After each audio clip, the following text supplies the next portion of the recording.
I am an ISA alum, as we call ourselves. And I can say that my knowledge of technology and tech policy grew exponentially while working for Congressman Issa. As a pioneer in the tech world, Rep. Issa brought his experience and wisdom to the Hill. When I'd go to brief him, I oftentimes came out learning more from him than he learned from me. That's not supposed to happen. And it is no small task to assemble an all-star team of speakers and moderators. So I'd like to highlight Melissa Stivoletti and Corinne Geiger for putting together an amazing panel of speakers from across the DoD and the intelligence community. Lastly, our sponsor, Dragon, an ethical OSINT company equipping the good guys in an increasingly dangerous world. It is a dangerous world indeed. More dangerous than any time in a generation. Last year's annual armed conflict survey found that there are more armed conflicts today than any time in 3 decades. At the same time, only 6% of conflicts have been what we would call conventional. The rest are fought in the shadows, the gray zone between peace and total war. We do not and will not fight fair. We are looking for every edge against our adversaries. Today, the deployed military force is decreasing by the month, meaning less intelligence collection capabilities. We must utilize the information at hand, the information that is publicly and commercially available, that will subsequently be turned into actionable intelligence, and lucky for us, more information is public every day.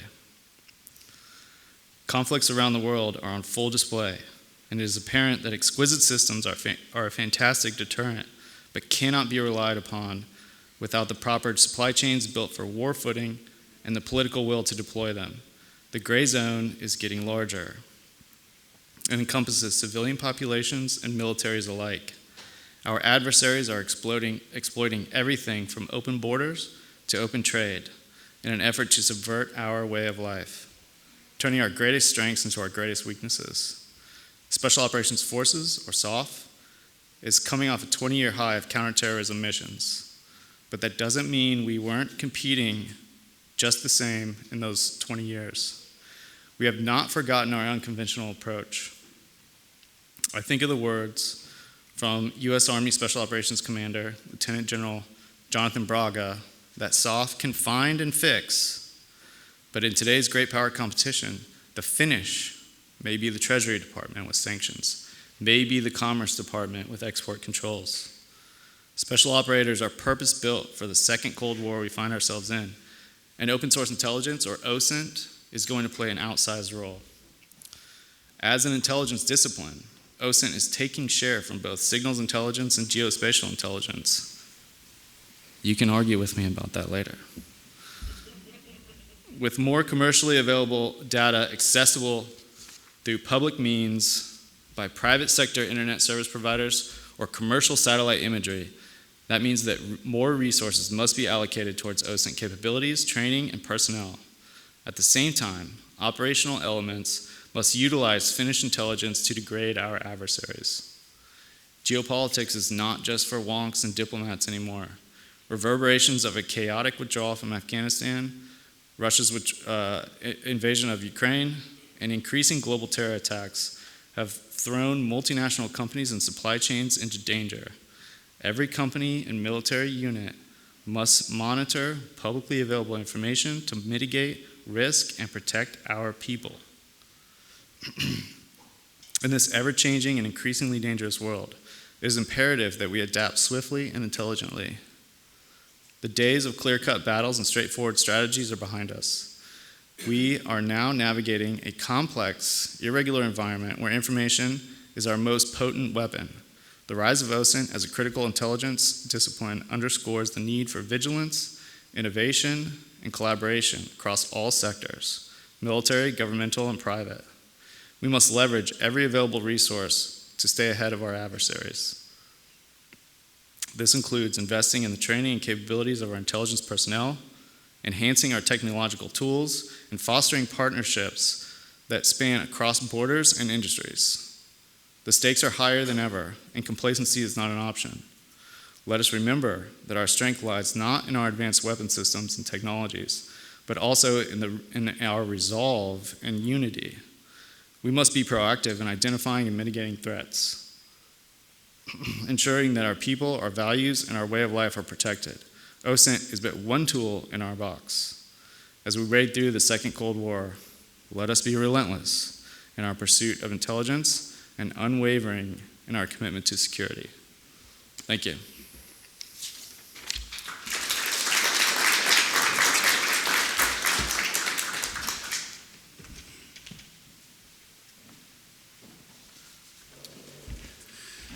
Thank you. All right. I think our forefathers needed to learn about recessed lighting to help me out here a little bit. Good morning. My name is Jonathan Cooch, and I'm the Chief Operating Officer for Shadow Dragon, an ethical OSINT company that develops a platform for, among others, our nation's finest law enforcement, military, and intelligence community organizations. As Dave outlined, this is a dangerous world. We like to say the more you know, the luckier you are.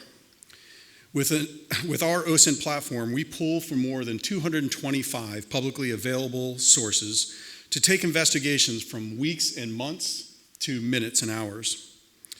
Our link analysis platform has uncovered connections between terrorists, found child predators and missing children, and discovered financial fraud and fentanyl traffickers, just to name a few use cases. While our customers span both the public and private sector, we have holistic views of national security that encompasses NGOs, local law enforcement, supply chains, and influence operations. The more information that is public, the more information we have access to, the more information you can analyze. In 1947, Alan Dulles, fresh from his work as the director of OSS, testified in front of the Senate Armed Services Committee that, quote, a proper analysis of the intelligence obtainable by these open, normal, and above-board means would supply us with over 80%, I should estimate, of the information required for the guidance of our national security. That number has been repeated over and over again, most recently by the former director of the Defense Intelligence Agency, Lieutenant General Scott Berrier. I'm here to tell you that it's more likely more than 80%. More than 402 million terabytes of data is being created each day, the bulk of which is either commercially or publicly available. Exploiting that much data for American interests is difficult. I've watched firsthand the explosion of OSINT as an intelligence discipline from my time in the Air Force and at various intelligence agencies. What was once highly classified information is now publicly available and exploitable by the United States, but also exploitable by our adversaries. We've watched adversarial nation states and criminal organizations alike infiltrate our networks, both physical and digital, through direct or subversive actions. For that, we take great pride in being headquartered in Hoover, Alabama, and our software being American-made. Our SOC 2 Type 2 compliance means we've gone the extra mile for our most valued customers, the United States military and intelligence community, on the front lines of today's competition and conflict. We look forward to the discussion and further assisting our brave men and women who gallantly put themselves in harm's way. Again, I'd like to thank the Library of Congress, SOAA, and introduce our host.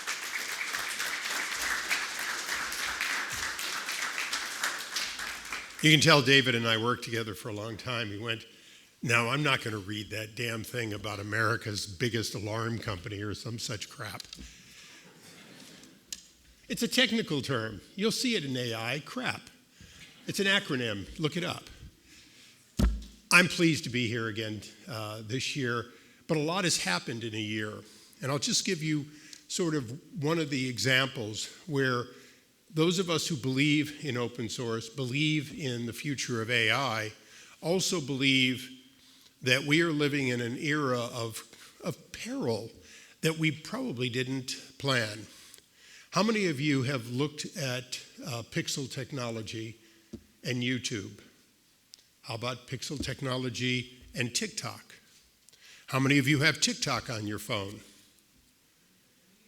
Well, that's get out. No. You are not eligible to be in the class action lawsuit. Everybody else here can. If you don't have a YouTube, well, I shouldn't say that. If you don't have a TikTok account, now how many of you once had the account? Okay, you're still not eligible because the account never goes away. But if you've never had a TikTok account, you're going to be part of a class action lawsuit where TikTok, using pixel technology, knows more about you than you probably think TikTok knew if you were a member. What does that really mean? It means that the future of privacy no longer has a future.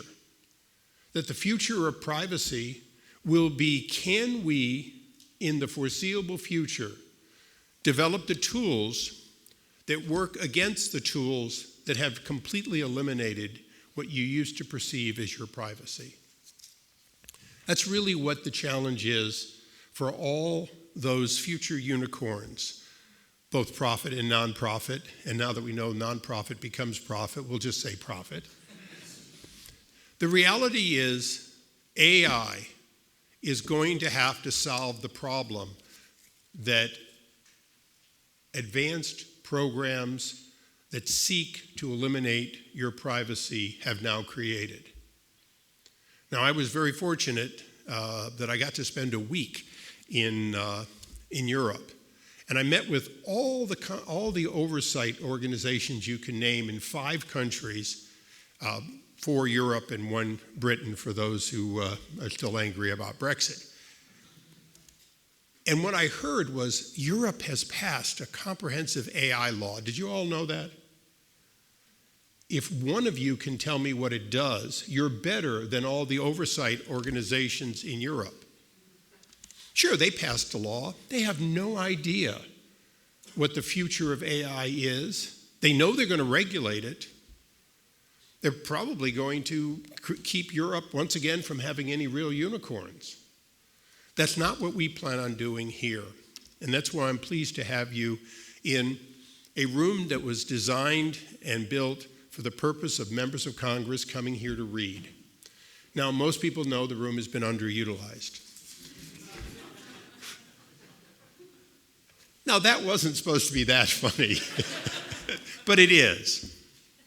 And so we use it now for exactly what we're doing, for the thought process and the research process and the coming together of people that, in fact, can help us design sensible legislation, which in some cases, looking back to the early internet, in some cases is no legislation. And that's a lot of what I hope is discussed on the panel here today. It is probably more important that today my staff and you all come away with a long list of what not to do. A short list of what to do might make sense. And I'll give you one closing example. We now know that nefarious individuals, including some of those adversary countries, one of which is China, went and camped on, using an anticipatory program, as many trademarks as they could. Now, the nefarious thing they were trying to do was simply make money, and in some cases block, because they were using our intent to use procedure.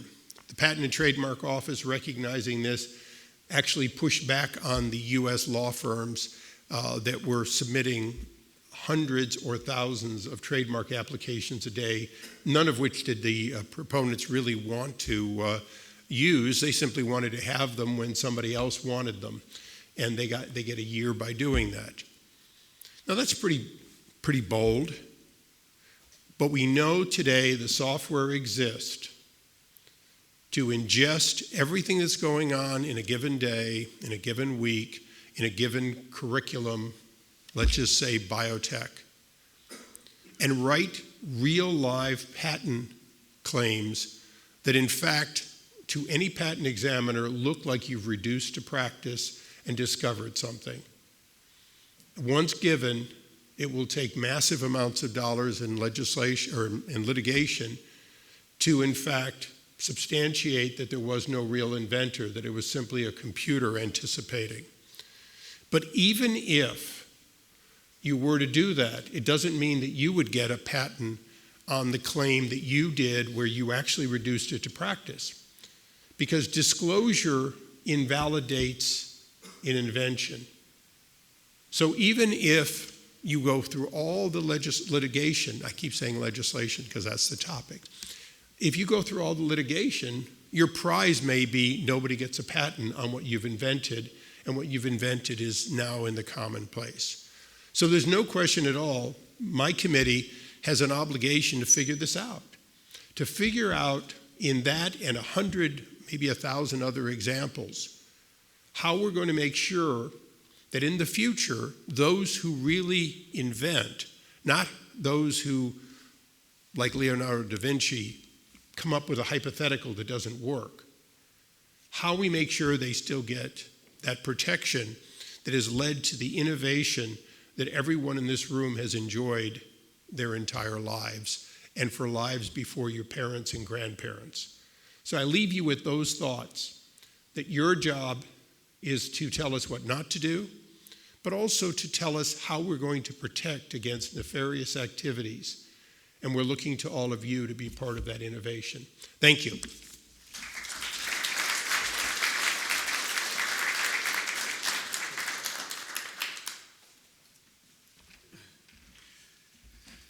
Thank you, Congressman Issa, for the words of wisdom.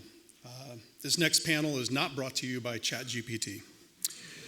Now to introduce our next panel, we have the ODNI OSINT executive, Mr. Jason Barrett.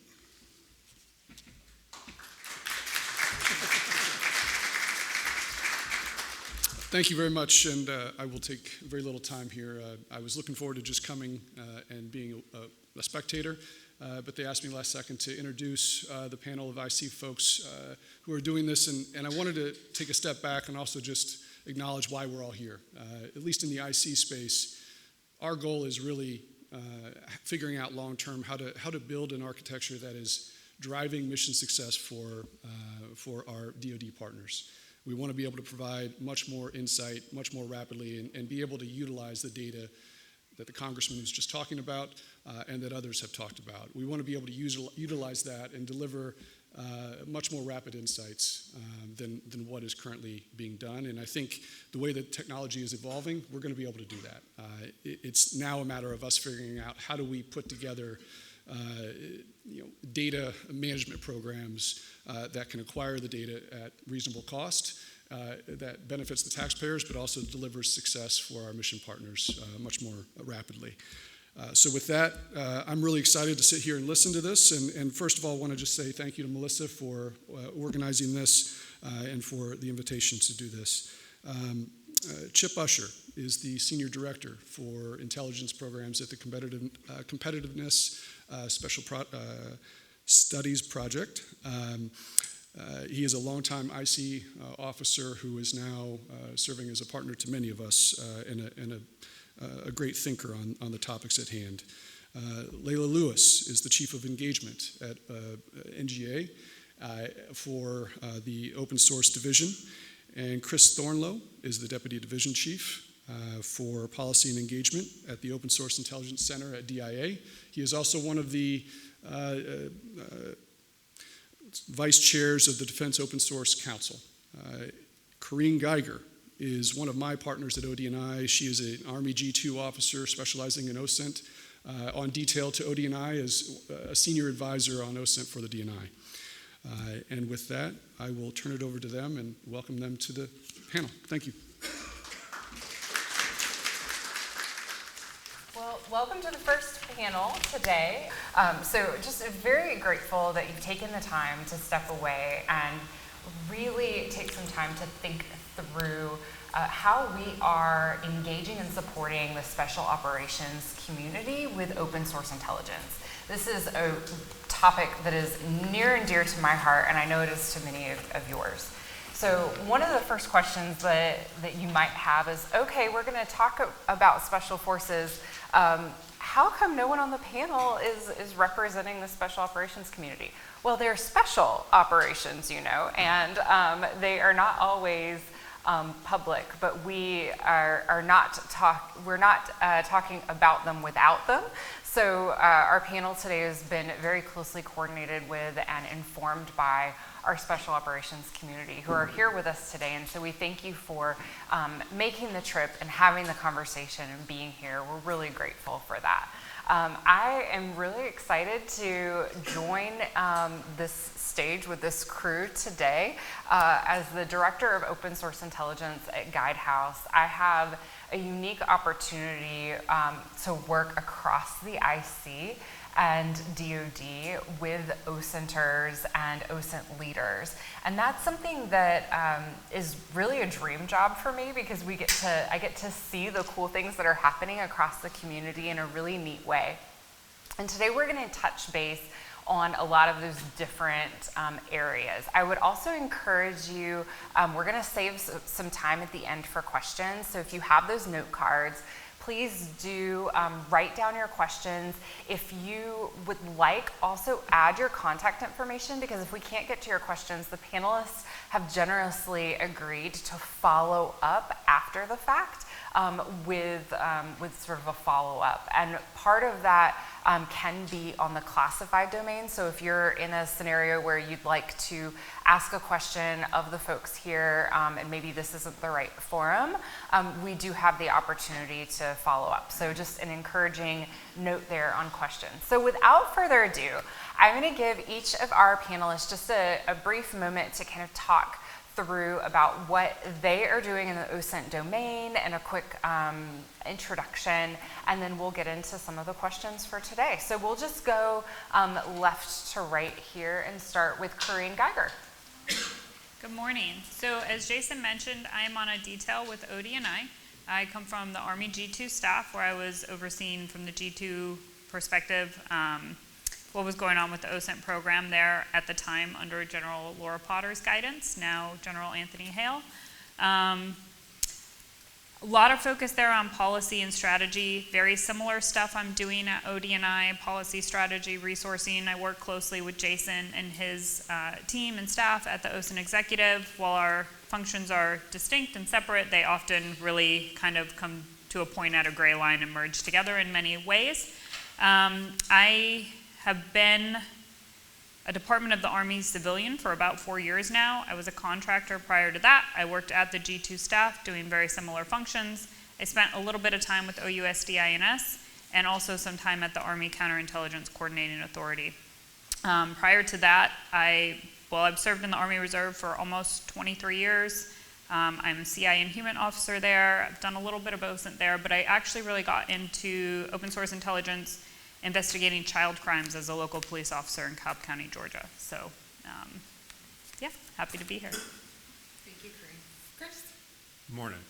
I'm Chris Thornlow. I am, as Jason said, I am the Deputy Division Chief for Policy and Engagement at DIA's OSINT Integration Center. 20-year veteran Naval Intelligence Officer, and then I've been at DIA OSIC for the last year, but prior to that, 22 years at NORAD and U.S. Northern Command. So I have combatant command experience, active duty experience, all source analysis before coming into the last 6 years as an OSINT branch chief at U.S. Northern Command, and then more recently here at DIA and here in the national environment. So looking forward to expanding what we do on Defense OSINT. I've seen it from the practitioner perspective, from the user perspective, and so now trying to better understand how we can improve what we're doing as a discipline across not only the defense intel enterprise, but across the IC in support of all the customers, whether they're senior policy decision makers all the way down to the tactical warfighter. Wonderful. Thank you, Chris. All right, over to you, Chip. Good morning, everybody. My name is Chip Usher, and I'm the Senior Director for Intelligence at the Special Competitive Studies Project. That's a bit of a mouthful, but we are a nonprofit, nonpartisan think tank organization here in the DC area that's dedicated to making recommendations for how the U.S. government can remain competitive with China and other adversaries in the realm of emerging technologies. And as part of that, on the intelligence side, my focus is on making recommendations for how the U.S. intelligence community should be organized, restructured, perhaps refocused in order to support that competition. And that involves a greater focus on what we call techno-economic intelligence, understanding how China and other adversaries are developing AI and other advanced technologies. And in order to achieve that goal, we see it as critical to make better, more efficient use of OSINT. Prior to joining SCSP, I spent 32 years at CIA, where I was an all-source analyst or a manager of all-source analysts. And I can recall vividly my first introduction to the power of OSINT, and that was back in 2010 when I was a senior manager responsible for studying several Near East countries, and we had to send our analysts home in order to get on their home computers to read Twitter accounts to figure out what was happening in Tunisia and Egypt and places like that. In the latter part of my career, I spent a lot of time trying to bring on board commercially available data sets, and that was a very frustrating process. So at SCSP, we're strong advocates for providing more resources for OSINT and making it more of a focus for the intelligence community's work. Thank you, Chip. Leila. Thank you. Good morning, everyone. My name is Leila Lewis, and I come from NGA. I have been in the intelligence community for 20 plus years, variety of capacities from the Army to contractor to civilian at NGA, doing various amounts of things from special programs to collection. I've been a geo-winter most of my career, so it just morphed that I stayed at NGA. However, I've been doing open source for the past 5 years, and really, for me, what hit home, like Chip just mentioned, I started in open source arena in 2019, and the very next year, of course, you know, we all had COVID. And then in that capacity as the chief of the engagement and open source division at NGA, how do I keep mission going? How do we continue to still progress mission in this new open source environment or this unclassified environment? So, you know, we got through those challenges through training in tradecraft and tools and many other avenues to try and really still continue mission in this new age in which we found ourselves. So yeah, happy to be here. Thank you. Thanks, Leila. All right, so since Chip kind of mentioned how we organize OSINT, I think we're going to start a question off with Corrine. So, Corrine, OD&I has changed a little bit in the last few years. We now have Jason, which we're all very grateful for, I might add. But talk to us, especially for those in the room that might not be so familiar, right, with the changes at OD&I. Now that things are a little bit more formalized in the support and with the OSINT executive fully, you know, in place, what changes should the special operations community expect to see by way of support for tactical and strategic OSINT, be it policies, resources, coordination, and so forth? Yeah, so to really get into that question, I think there are a couple things that are worth highlighting that are specific to the special operations community.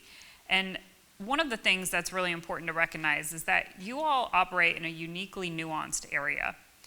For lack of a better term or a term that exists, I like to call you all strategically tactical. And while it doesn't make sense, if you think about it, it kind of does make sense.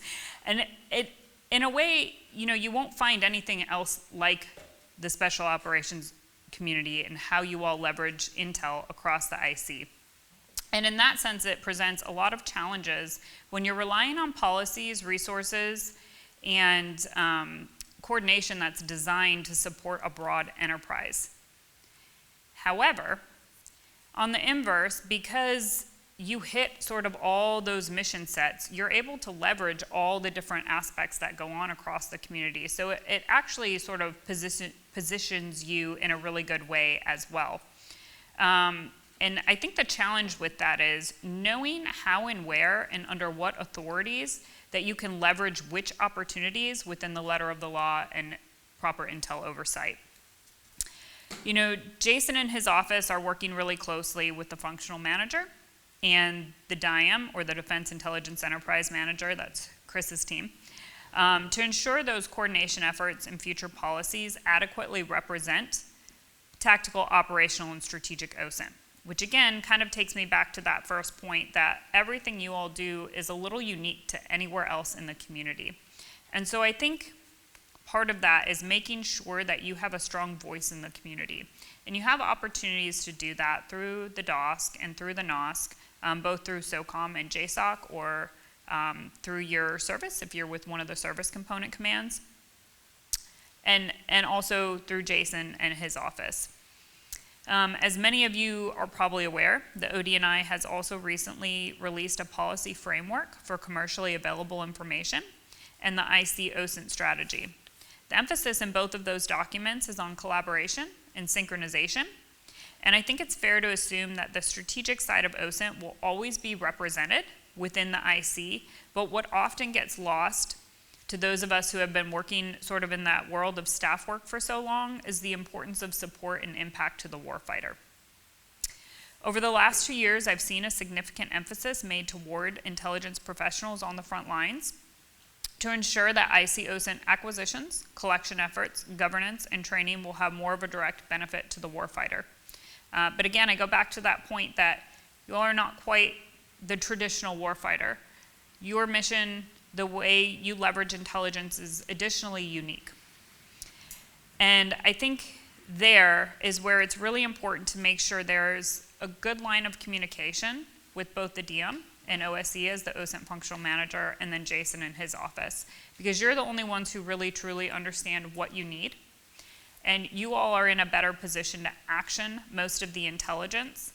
While it is very important to make sure that we inform policymakers to help them make those tough decisions, you all are the ones that can actually implement and action that intelligence. And none of us want to be in the business of doing intelligence just for doing intelligence. We want it to serve a greater purpose. So I think those lines of communication and those relationships are really important.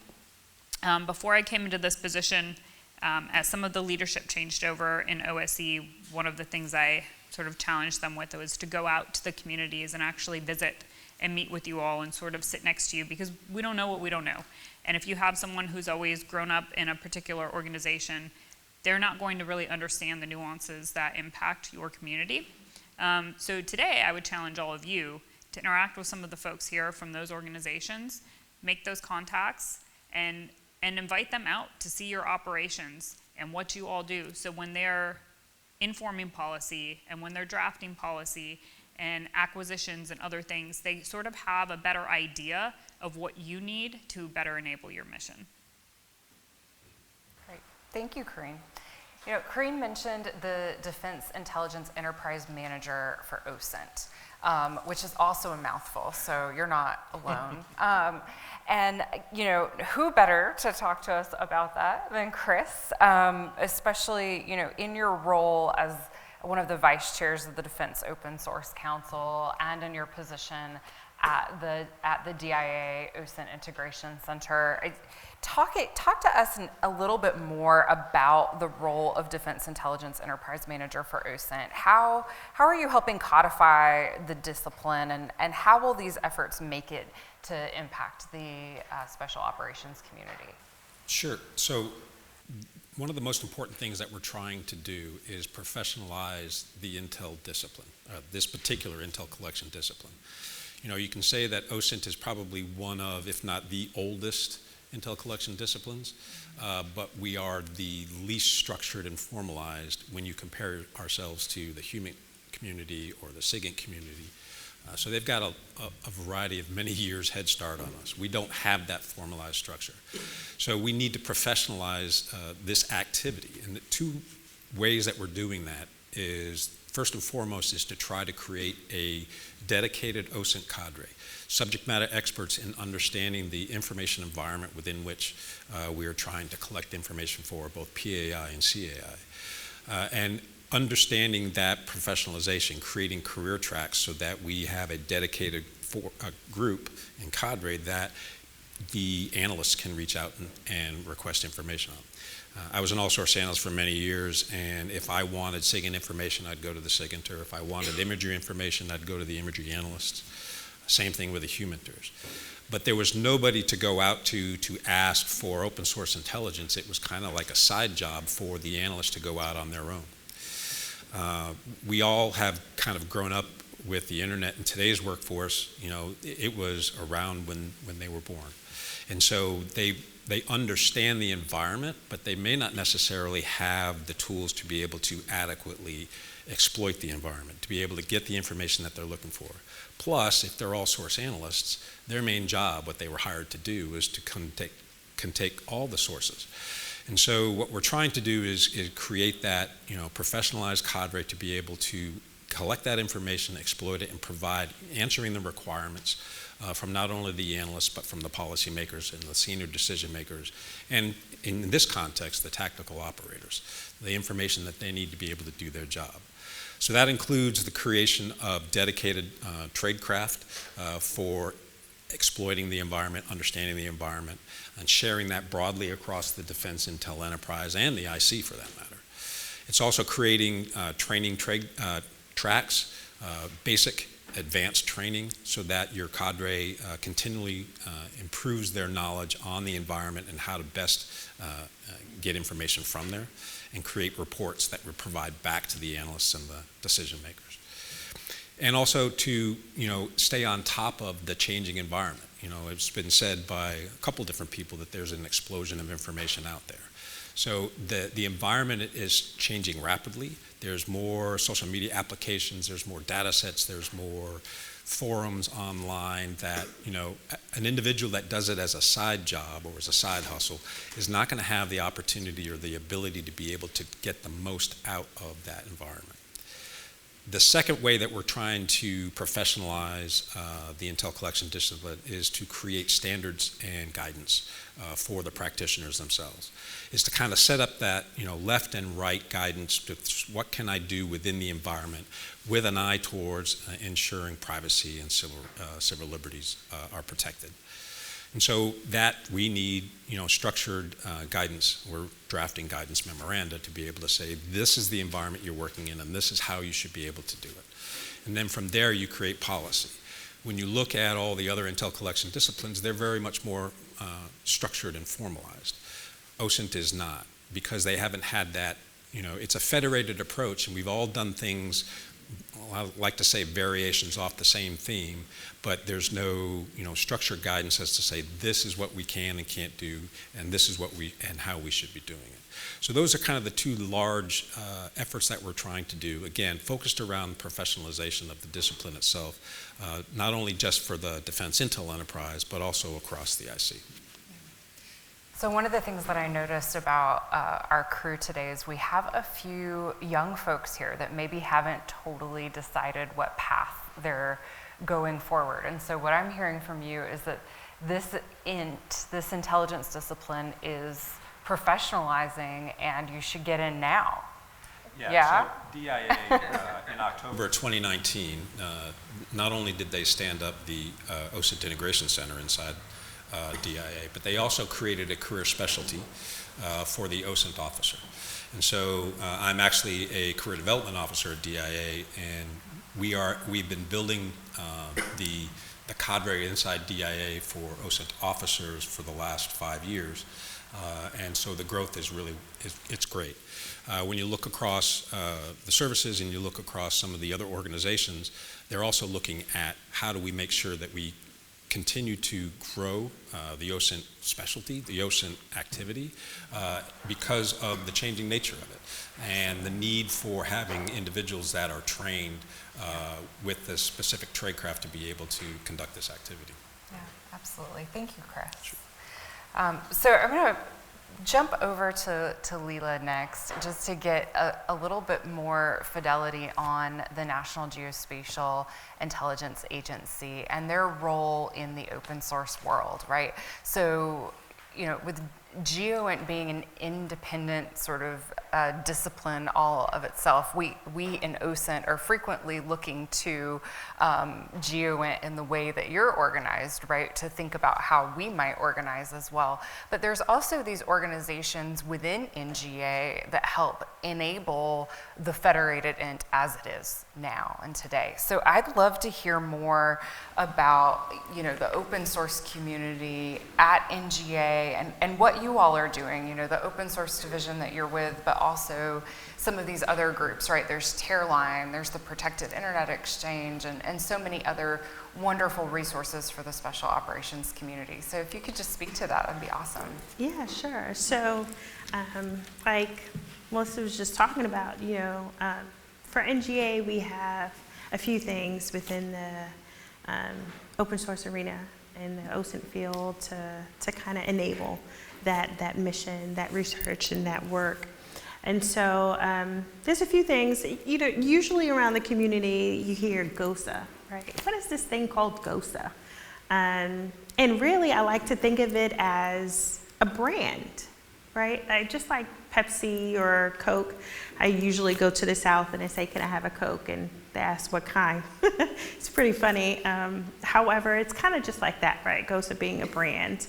And it's that geospatial open source, you know, situational awareness. And really there's a couple of reports or product lines that we have underneath that, right, that we talk about. So there's a few. NGA supports in our NJOC, or the NGA GeoInt Open Source Center. It's a 24/7 mission. And in that, we have open source collectors that support that 24/7 mission. And out of that, there's 2 reports that we typically provide to our IC and foreign partners alike. One is called a GeoInt collection note, right? So what are these reports that we're putting out? Really the geo-referenced open source information. So they're not analytical products to where someone is, you know, focusing on analysis on a particular topic. However, they are aggregated open source information into one cohesive report. And you will never find an open source report coming out of NGA without any geo-referencing, for sure. So there's, you know, coordinates, maps, anything to that regard on our reporting. Now that's one. So the second is called a tipper, and that's really what it is, right? It's tipping information. We like to say OSINT being the into first resort. So that is really tipping other intelligence disciplines on what's happening in the world. Now both of them, like I was talking about, have that geo-referencing. One is just have a little bit more fidelity than the other, and that's just due to the nature of the information that is available out in the open internet. Some may have a little bit more fidelity in location-wise, and some may not. So that's really the difference between the two. But outside of that, we also have RFIs, or requests for information driven reports, right? And these reports come through the community. These reports come through the entire IC and NSG alike. And really, they're asking for a various myriad of things, you know, from geolocationing to language support, any number of topics. And these are a little bit more detailed in nature, right? They take a little longer, so it's outside of that 24 to 48 hour window that the first reporting is in. But these definitely have a little bit more substance, if you will, to them. A lot of our collectors, like Chris was talking about earlier, you know, creating a discipline, creating a work role for these particular open source or collectors, we have that in GA as well, right? And so their main job is really doing that open source, adding that GeoInt to the open source content for the community. And we have several languages that support that, dialects, that sort of thing as well. So that's GOSA. And we also now have another, like Melissa was mentioning, PIX, the Protected Internet Exchange. And what is this thing called PIX? It's a completely unclassified platform, right, program. It is not NGA owned, however, NGA does manage the particular program.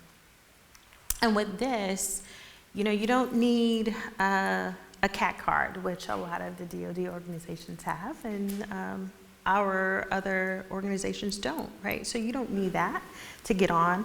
You don't even need a secure NIPR network or unclassified network. You can get on with your laptop, honestly.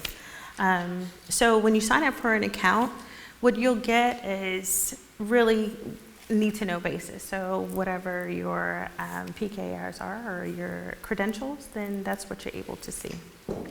But behind that, it is that thing that we were talking about earlier or throughout this panel on collaboration, right? In order for the information that we have to get to the warfighter, to get to the front lines, to get to the people that actually need it. So this is, I think, a great tool that can be used anywhere. It can be used downrange. It can be used in a strategic environment.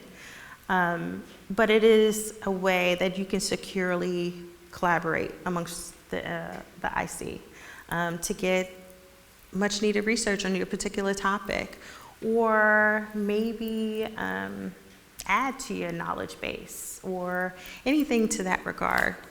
So you can do that through PIX, and it's real easy. PIXtoday.net, super easy. And then lastly, we have Terraline. And Terraline is an NGA analytic program that, you know, they use that. They use a particular program to kind of federate open source broadly across a huge spectrum, from think tanks to non-governmental agencies to academia, that we're providing unclassified imagery, content to this broader spectrum, right? We have our project manager, Chris Rasmussen, who kind of heads that up, but literally, he's an NGA analyst. However, he doesn't have to ever come into the building, which I envy that. But needless to say, this is really, truly something that you can leverage, right? You can leverage outside of a classified domain, and that is the intent, in my mind at least, on how we can better use this thing, open source intelligence, is really to capture outside of classified networks and domains and be able to utilize it in a broader spectrum in an unclassified environment. So super easy to get more information about that. It's just terraline.nga.mil. So please reach out to that. For GOSA that I mentioned when I first started, we have our reports going out globally, really. But, you know, if you go to high side in a classified domain or unclassified domain, just go to nga.mil and on the unclassified and the globe, a map of the world. You'll be able to see our products there. Chat surfer, you'll be able to do that there. So there's a lot of different avenues, or just even email, distro, you can do that too. The intent really is to kind of put that geospatial context in the open source domain out to everyone that needs it and that can utilize it. Hopefully that answers your question. Absolutely. Yes. And, you know, I can't oversell the resources that the NGA provides the OSINT community, right? Because so much of OSINT is geospatially rooted, right?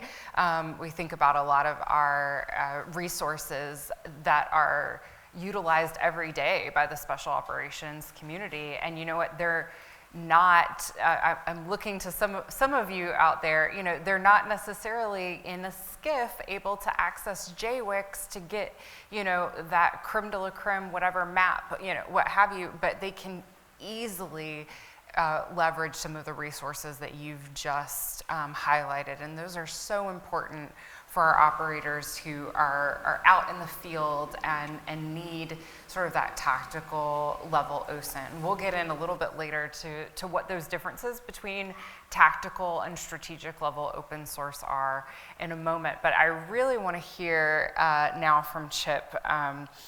If you've not read any of Chip's pieces that are out there, I highly encourage you to do so. If you just Google him, if you can do a little light OSINTing, you'll be able to find his articles. They're very good. But I'm going to start off with this question for you, Chip. You know, we've explored a lot of different constructs to optimize the relationship between the OSINT community and government, right, and then private sector and academia. This afternoon, even, we'll hear specifically from the private sector and some of the incredible vendors that are creating these tools that we need, right? So I'm looking forward to the panel this afternoon. But you know, how we integrate with the private sector and academia, it's really important. And in some of your articles, you have explored some innovative ideas for how we might structure OSINT in the IC. Could you speak a little bit more on those ideas and also just explore how we might scale our speed of acquisition and exploitation to directly benefit the warfighter? Sure, happy to do that. I'm going to start, though, if I may, by kind of going back to part of the original question about the IC's approach to OSINT currently. And Melissa, I think you've invited me here in part to be outside of government and maybe spice things up a little bit. So I'm going to say it plainly. For the special operations community, I think the IC is failing you in the delivery of OSINT. And I say that with the greatest respect for my colleagues up here on the stage and for the OSINT units that the IC currently has. They are doing a marvelous job under Jason's direction. I think they've got a good strategy and they know the way forward. But there are two problems that the IC currently is grappling with when it comes to OSINT. The first is it's terribly under-resourced. You know, the open source enterprise at CIA is a few hundred people. I dare say it's about the same, smaller at DIA, accounting for a tiny, tiny fraction of the IC's overall budget.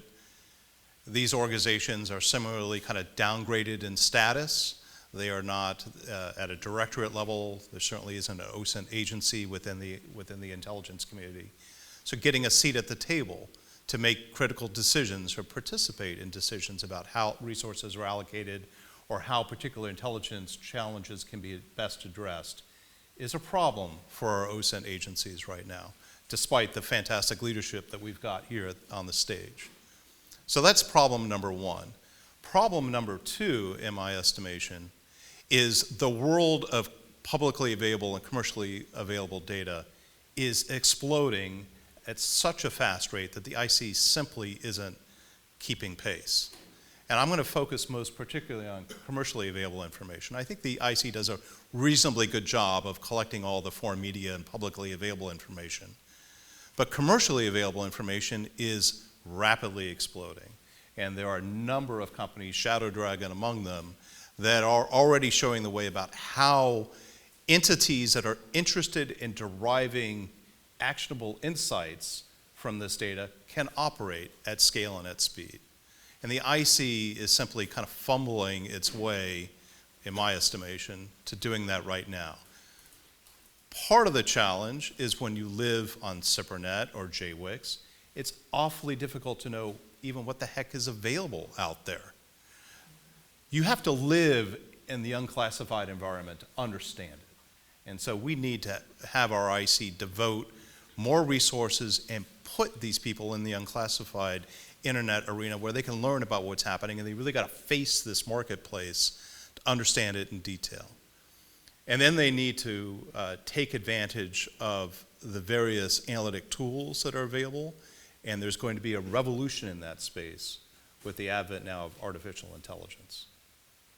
So what we have recommended at SCSP is that in addition to increasing the amount of resources and elevating the importance of OSINT entities within the IC, that the intelligence community create a nonprofit public foundation that is IC adjacent, that would become the experts in CAI, that their whole job would be to live in this unclassified environment and understand, scan the horizon for what useful data sets are coming online, what useful data analytic tools private sector companies are developing, and bring that into the IC for their use.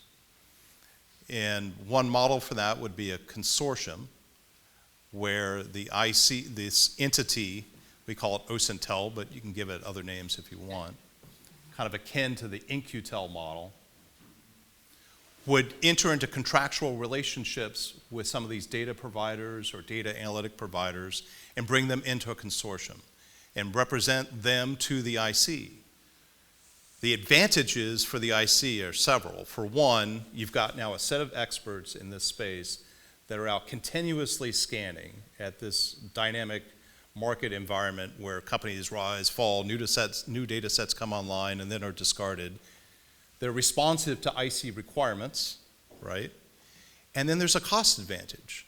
I mean, how many times have we discovered that a data set that we're interested in, oh, NSA acquired that several years ago, so they're paying full freight over there. Now, if you want your instance or your copy of the data, you got to pay full freight again. That's a huge disservice to the taxpayer. So a consortium arrangement also would provide benefit to private sector companies, and I'll admit, probably initially at first smaller companies, not the Bloombergs or the Janes intelligence companies out there, but for smaller ones, where it's awfully difficult if you're on the outside trying to find an IC customer to talk to, let alone get on contract with. This entity, because it would be public facing, it would come to forums like this, it would know the marketplace well, it would be a single point of entry for any company to come. If they want to provide their data to the IC, they would have one-stop shop where they could interact with people who are very knowledgeable about what IC requirements are, what their requirements are with regard to privacy and civil liberties regulations, et cetera, or what their concerns might be if the data comes from, say, China. And this would, I think, increase the efficiency with which the IC would be able to interact with commercially available information. It would only work, however, if all of this other programming that you've heard about continues, the professionalization of the OSINT cadre and pushing it out into other agencies for their use. Yeah, thank you. Sure. One of the things that kind of came to mind as a follow-up question for you is, yes, this sounds wonderful. It does. But how? What can we do?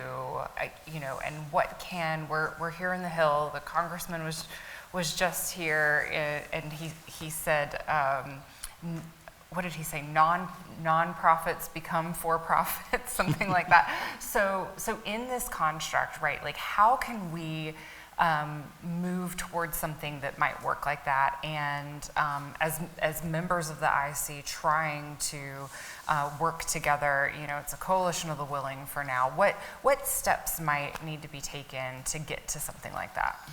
Well, fortunately, I think the IC is already considering our proposal, so I think it's being given some serious thought right now. The message to Congress is I think they should insist on its creation, in part for that cost savings that I mentioned. But key to making this work, I think there's several keys, but for a modest amount of investment, I think you could begin to acquire CAI at a much greater pace. But key to making it work would be to have the IC's leadership insist that it be used by the IC. So I wouldn't recommend, for example, that if CIA had a covert action program, they needed some sort of commercially available data, of course, they should be allowed to do that. But for general use CAI, this entity should be the place that the IC agencies are compelled to go to in order to acquire it at best price to make sure they're getting best in breed, right, and in a timely fashion. Yeah, thank you. Before we move on to the next question, I'd like to pause there and see if any of our other panelists would like to comment on that, because it's a bold kind of idea, right? So just initial reactions and even maybe follow-up questions. Well, I mean, so, you know, for me, Chip, I do agree, right? Like, this is something that's needed. We are definitely a group of willing, but don't necessarily have the resources which enable to make that into fruition. So really, you know, my question or comment is that this sounds great. However, you know, majority of the IC, we don't receive funding in order for us to make this OSINT's environment or program or whatever we're doing within our respective organizations really happen. I would like to say that NGA for our open source division is small but mighty, because it is true that we are incredibly small and that we service a huge number of customers on a daily basis, even in that 24/7 environment that we were talking about. So with keeping that in mind, how is this consortium going to be able to work when most of the organizations do not receive funding to enable the open source programs? Yeah, it's a matter of leadership and priorities, and frankly, support from Congress and from the White House to make it happen. But you know, NGA, I mean, this is an agency that has to dominate in the world of open source information, because you know, that which is truly precious and selective and secret that NGA produces using our overwritten systems or you know, sensitive signature analysis is shrinking. So it's got to be done. Yeah, absolutely. Well, I see challenges. You know, when we're talking about something like that, it's very much at the highest levels, at the strategic level. But you know, we're here. We're talking. How does that support special operations? How does that information that maybe be talking about up at the upper level get down to the tactical warfighter? A lot of organizations across the defense intel enterprise, whether it's the strategic, the operational, or the tactical level, they've created OSINT elements or a function to be able to create OSINT in support of their operations at their task orientation, at their mission focus. And so I think that's a great idea. The challenge is how do we make that happen to be able to support all the different mission sets that we have and all the different levels of activity and operations that we have within the defense intel enterprise, especially down to the tactical user. How can that function to be able to, looking across industries and looking across the ability to, I want to say collect CAI or to purchase and make available CAI, how could that be with the viewpoint of across the operational spectrum? So one response I have there is, I agree with everything you just said. I mean, it's vitally important that the Special Operations Committee and all the various commands and military units have a voice in the requirements process. But the advantage that I see, and think how many times, Chris, where you've seen this happen yourself, where you've come across a data set or a company that's doing something interesting in this space, and you want to bring them on contract, and you don't have the budget for it, right? You could go to this OSINTEL with the requirement, and they could perhaps help find others across the community who share the same interest, and maybe figure out a way to pool funding to acquire the data that particular special operations unit requires. Yeah. Great. So given our resource constraints, and Congress, if you're listening, our resource constraints, we're going to talk a little bit now about the importance of our collaboration as an OSINT community, because as it stands now, there is still that, you know, sort of coalition of the willing, and we have some wonderful coordinating bodies, right? The Defense Open Source Council, chief among them, right? Who are helping to sort of connect across the community. That said, you know, I was talking with some of our special operations community earlier, and they're like, well, we're down here in this element right at the pointy end of the spear, and we don't sit on that council, and we're not necessarily having our voice heard immediately. And so given that, right, how can we improve? So twofold question for everybody on the stage here is, let's talk about the importance of the IC, the Defense Intelligence Enterprise, and operators communicating together. And could you talk to us a little bit about what those barriers for collaboration are and ideas you might have to break down those barriers? I think, Sure, Chris, I'll you look jump in ready, first. so I'm going to start with you. Well, I mean, and I'm sure everybody's going to talk about the same thing. It's communication and collaboration. One of the challenges that we have, I would venture to guess there's many in the audience today that are working on the defense side of the house and conducting OSINT that may not even know that there is a Defense Open Source Council. And that's one of the challenges, is that as we discuss these, policy standards, guidance, professionalization, tradecraft, we have different subcommittees. If that information is not getting down to the operator, to the actual OSINT practitioner, therein lies the challenge. And so it's have to understand the different communications paths between the activity that's going on within the council to make sure that it's getting down all the way down to the OSINT practitioner, to make sure that they understand that we're doing these things for them as well as for others.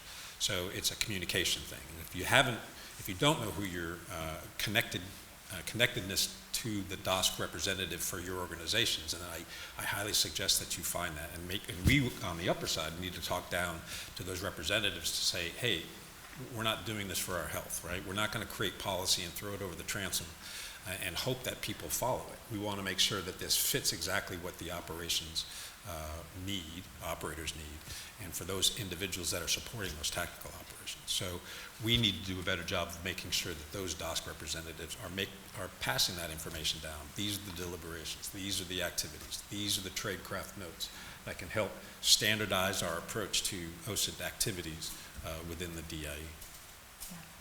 Thanks. So I want to touch on Chip's response a moment ago a little bit, sort of as it applies to this. And I love the outside of the box thinking and getting outside of our norms and how we establish those processes. What I think the challenge is there for the special operations community, it does come back to that communication ultimately, but it's that, I don't want to be cheesy with this, but you all have sort of a need for speed. You need to move at the speed of mission. And those processes, albeit probably maybe less challenged than our current processes, I think also put in place other hurdles because they typically take more coordination and will take longer to get that buy-in and go across the community and go across this third-party entity. So it's just something to keep in mind as we look at that as options. The other thing I want to hit on is over at OD&I, our team has started working on an enterprise capability document. And the point behind this is to get a validated document of all the requirements for OSINT across the community. And basically, once that's validated, we have sort of the IC stamp of approval that these are requirements that have been blessed off by IC senior leaders, but are unfunded. And so as future funding opportunities become available, we can seek investments based off of that, showing that it's validated across the community. So this is a piece where, again, we get back to the communication that Chris mentioned, but it enables you all to have a voice in what that process looks like and help to put your requirements out there so you can make sure that at some point it's going to be considered in the pool of investments. And it's important to be involved in that process because as we sort of vote to triage and rack and stack those requirements, that will have a lasting impact for capabilities and tools and data and things for years to come. So a lot of that will align with the IC strategy that was recently published. But sort of back to that data consortium, the sky's the limit, right? We want that outside of the box thinking. I mean, this is OSINT, so we have to move at the speed of technology while you all have to move at the speed of mission. And I think if we can get our communication, if we can enhance our communication, it will help to make a better document that will serve not only you all, but also your CSAs, the functional manager, your more traditional military elements, and it can be something that truly is all-encompassing for the enterprise. That's great. Thanks, Corinne. Communication is huge for a few reasons, right? It fosters those relationships, those networks between organizations. I like to think of myself as, really a salesman. I'm getting out beating the pavement. I'm here today. These forums like this really do get communication awareness, information sharing, building those networks, those partnerships really out there, right? By doing that, now you're growing that information sharing knowledge base. Now you're growing where we're posting things so people can actually get to them. So it's getting to the people that actually needs it. Because at the end of the day, what is it all of it for if it's not getting to those relevant individuals to get there, right? But then it also is enabling the mission, right? We're doing all of these things to enable that warfighter, to that mission, that pointed spear, for them to do their job with as much accuracy as possible. And so I think communication is really completely vital, and getting up, getting out there. Like I think you were talking about it, maybe Melissa or one of my colleagues on the panel already, talking about getting up and going to other organizations, having organizations come to you, or really simply getting on the phone or a chat. There's a chat domain on every network where you can just simply send a chat and introduce yourselves, reach out to your particular peers in that topic that you're talking about, or in the field in which you're researching, because it's really things like that, actions like that, that's really broadening that information and knowledge sharing in space. But that's what I think. No. Nope. Okay. Yes, it's important that we talk to each other, and some of us come from, the analyst types, right? So maybe that's not our nature, but it's really, really important in this community because we really are greater together than the sum of our parts. Corinne, I'd like to kind of follow up on one of the things that you alluded to in your last answer. So while OD&I primarily deals with the NIP, and the special operations community mostly relies on the MIP, given the resource constraints in OSINT, how is OD&I working to support the OSINT community in the special operations arena specifically? Yeah, that's why I would go back to my comment about the enterprise capability document. So you may hear that referred to in the future as just simply ECD. And what's really unique about that is it should be written to the requirements themselves and the gaps that exist, not to specific solutions. So that way it can be tailorable and flexible as technology changes. So instead of saying we need this specific capability, really what it should be is we need a capability that prevents A, B, C, and D, or a capability that does E, F, and G. And so again, that allows, as resourcing is available or there are opportunities to try and secure new funding lines, it presents us the ability to say, hey, we've already had all these validated by not only the community, but our IC senior leaders. It's been triaged. These are our top priorities, and here's where we're seeking new investments.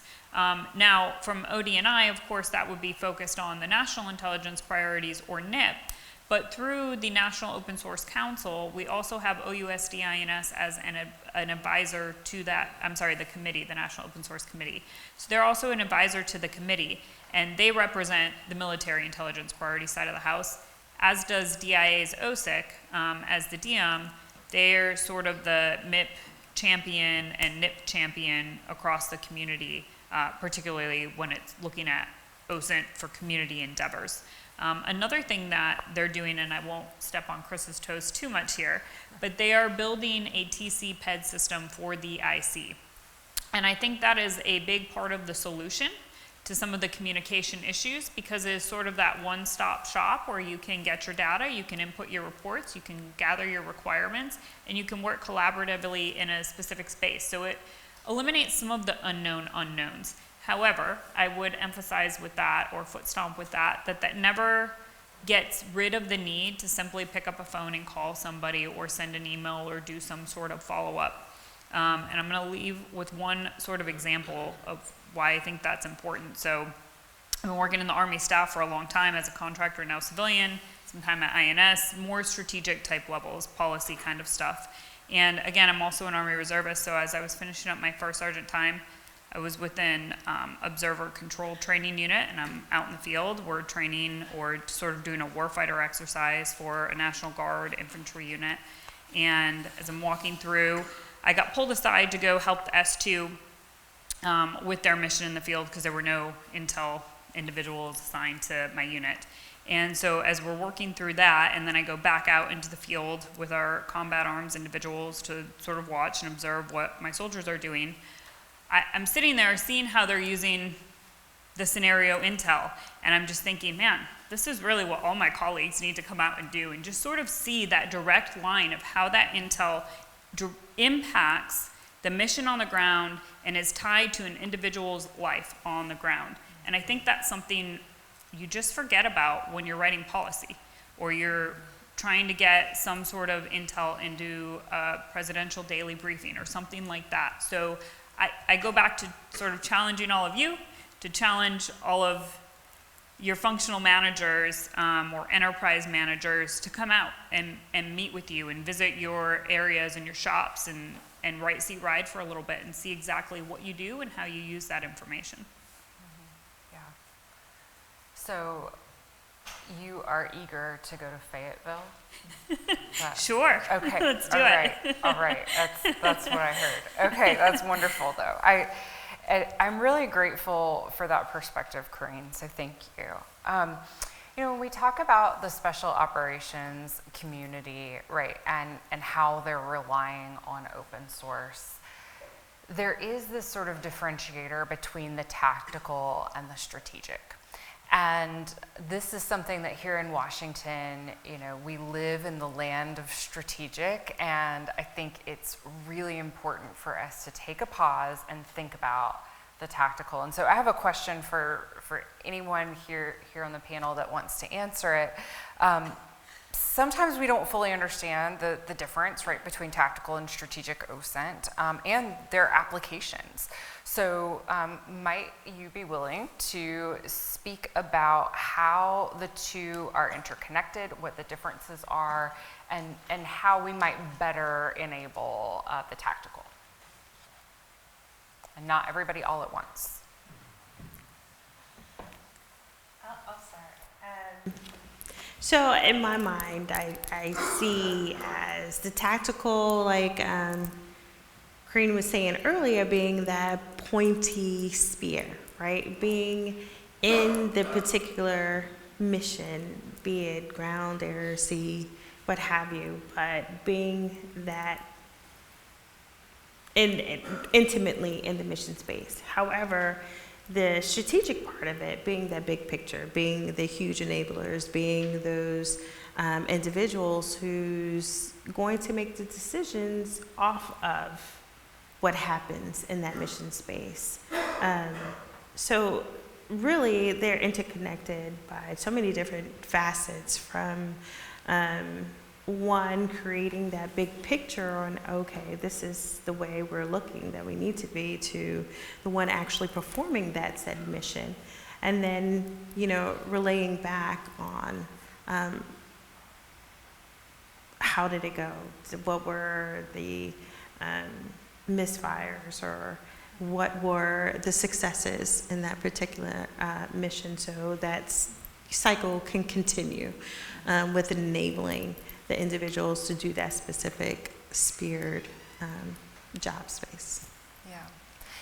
I think probably a lot of folks with us today, and those listening, maybe later on and through the recording, maybe don't know that one of the only 24/7 operations supporting open source is at NGA. Isn't that right? Yeah. I mentioned it when I was talking about the 3 different ways to where really the warfighter can get to NGA's reporting, how we really do strive in that small but mighty group that we have to really provide data to that individual, to the warfighter down there. But we do have a 24/7 mission, right? So when most of the nation, as we were enjoying our long holiday, myself included, we had our collectors and we had our geo analysts that were sitting out there, monitoring the globe, monitoring what was going on and providing much needed information to the individuals that's downrange or out at sea or what have you. So, it's something we're passionate about, that we feel is a critical space, and support that. Even in the small cadre that we have, we do ensure that the mission continues because it is vital nonetheless. Yeah, so we're definitely grateful for whomever it was that worked, through the night, right, over the holiday weekend, supporting the open source mission. So that's wonderful. Melissa, it seems like what you're talking about here is kind of dual use information, right? Information that's vital for strategic intelligence purposes and also at the same time for tactical. And the thing that leaps to my mind are billionaire yachts, right? Think of these billionaires who've got these high-end yachts that cost hundreds of millions to build and operate. One could imagine that since Russia invaded Ukraine, the U.S. government's had occasionally need to know where these oligarchs' yachts are located. And if you go to the IC today and ask that question, NGA is going to bring out the big telescope and start looking down from space to see if they can identify them. NSA is going to prowl through their signals intelligence to see if they're giving off any signals, SIGINT that they can collect, maybe go to the AAS transponder if we're fortunate enough that they've turned them on. But there are companies out there whose job it is to service all of these large yachts, some of the same shipyards that built them. There are other companies whose job it is to provide crews to staff all of these yachts. And they can give you the answer as to where every single one of them is located at any given time around the world within about 30 seconds. You just have to ask them. And they don't even realize that the US government needs this information, right? So it's this disconnect between what is commercially available and what the IC actually needs to know that we need to figure out how to bridge. And it would serve both the need of strategic analysts who need to understand, well, where are the pro-Putin Russian oligarchs' assets now so that we can sanction them and perhaps impound those vessels, to the tactical operator who in another future imaginary scenario might need to seize such a vessel for some purpose, right? Where is it this instant commercially available? I think there's probably some vendors in the room right now that have some data that I bet that they'd like to talk to the folks on this stage about. I just want to add one thing that I want to touch on a point that Leila brought up earlier on. We look at OSINT as the int of first resort.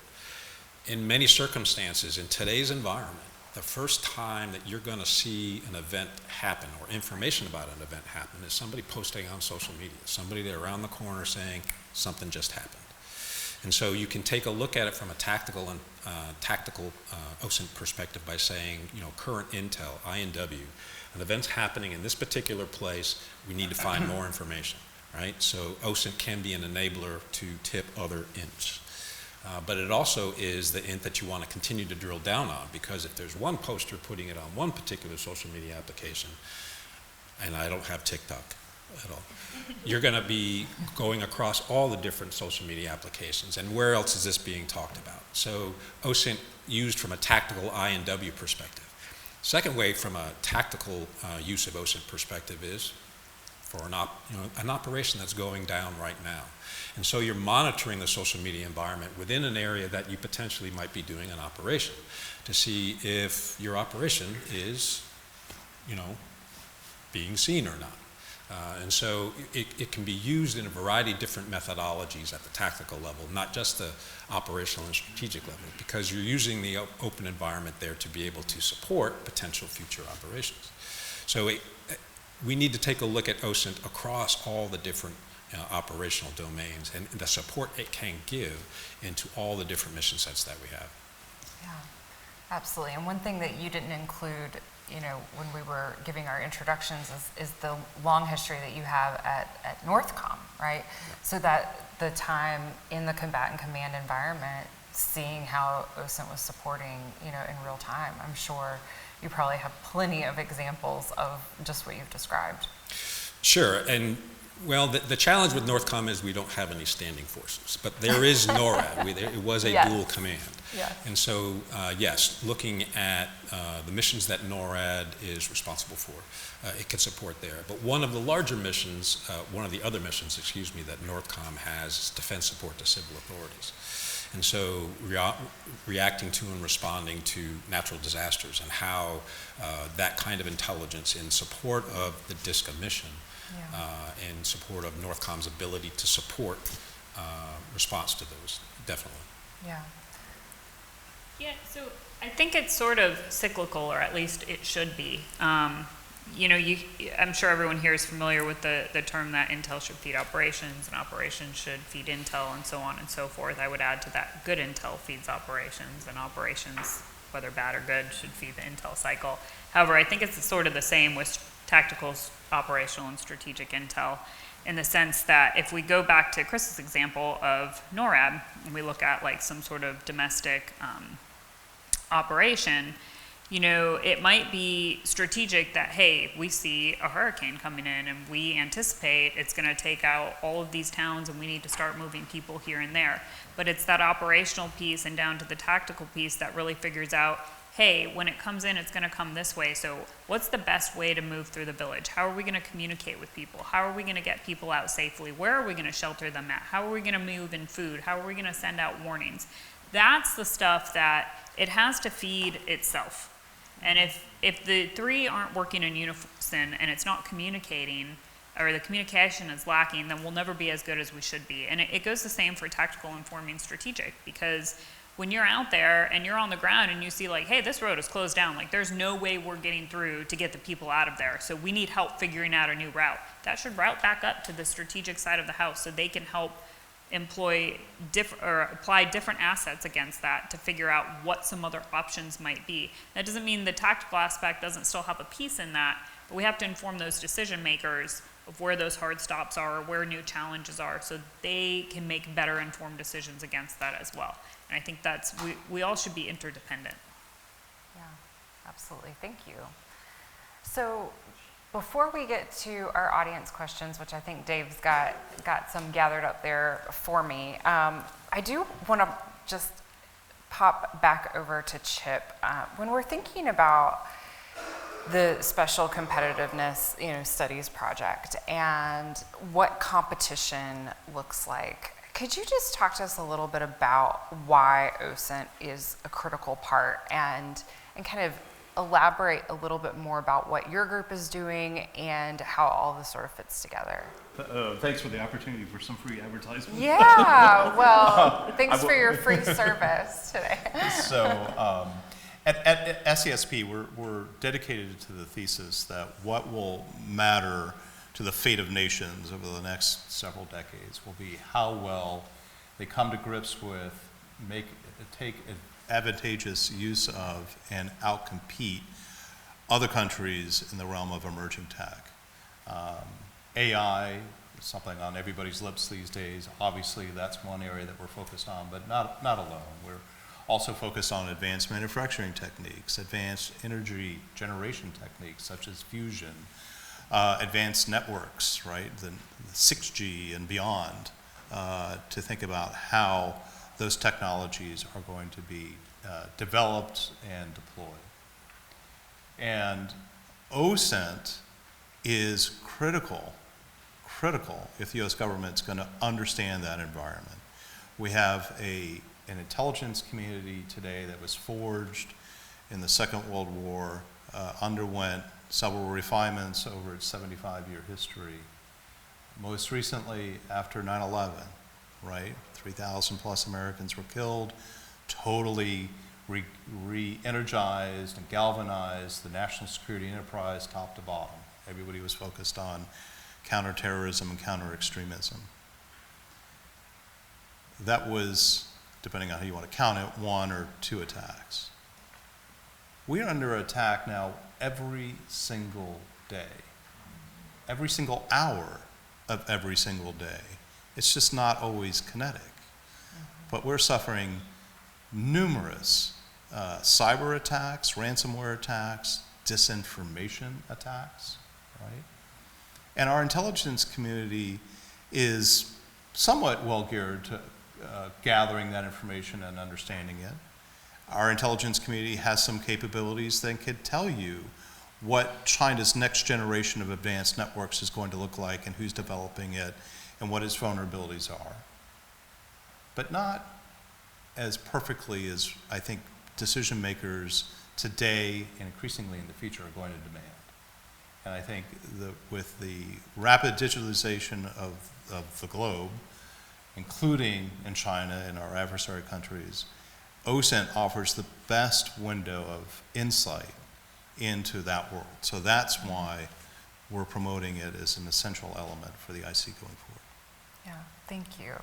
And it's always good to hear someone, with 30 years of experience at the CIA saying we need OSINT more, right? For those in the room, CIA's open source enterprise serves as the functional manager for open source, and we've seen incredible technological advances in that organization that have benefited, all of us. And I think as we sort of move forward together, integrating those technologies is going to be really, really important. And so we might be able to talk a little bit more about that. But I do want to make sure we get to those audience questions that I think Dave is hoarding. So while he's doing that, I'm gonna ask another one of my questions, and that has to do about integrating these technologies and get a little bit more into that competitiveness. So we are starting to use in the intelligence community generative AI, right? We are using tools to identify when information is fake, understanding disinformation a little bit better. There's some really wonderful projects coming out of DARPA to identify synthetic media. The generative AI angle is already helping us, tremendously. I was just in one of the tools provided to us by Open Source Enterprise just the other day, and I just asked the question, right, that I was curious about, and it's, spit out for me an incredible report citing sources that had been vetted by analysts, ahead of time, right, and then able to link back to those sources. Like, that technology is so important.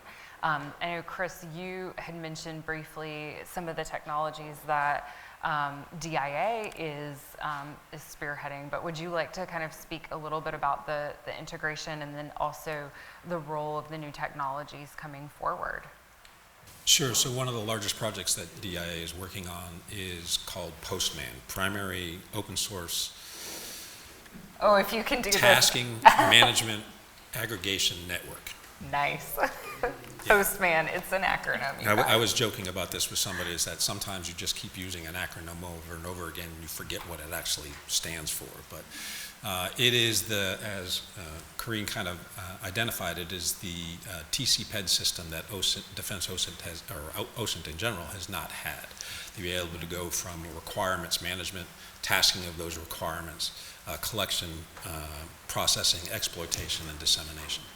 And so we are, the ability to be able to go all the way from requirements to dissemination to get that information, that OSINT report, the OSIR, down to the users, be they senior decision makers, be they analysts, be they tactical warfighters. And so that is one of the advancements that we are trying to bring online.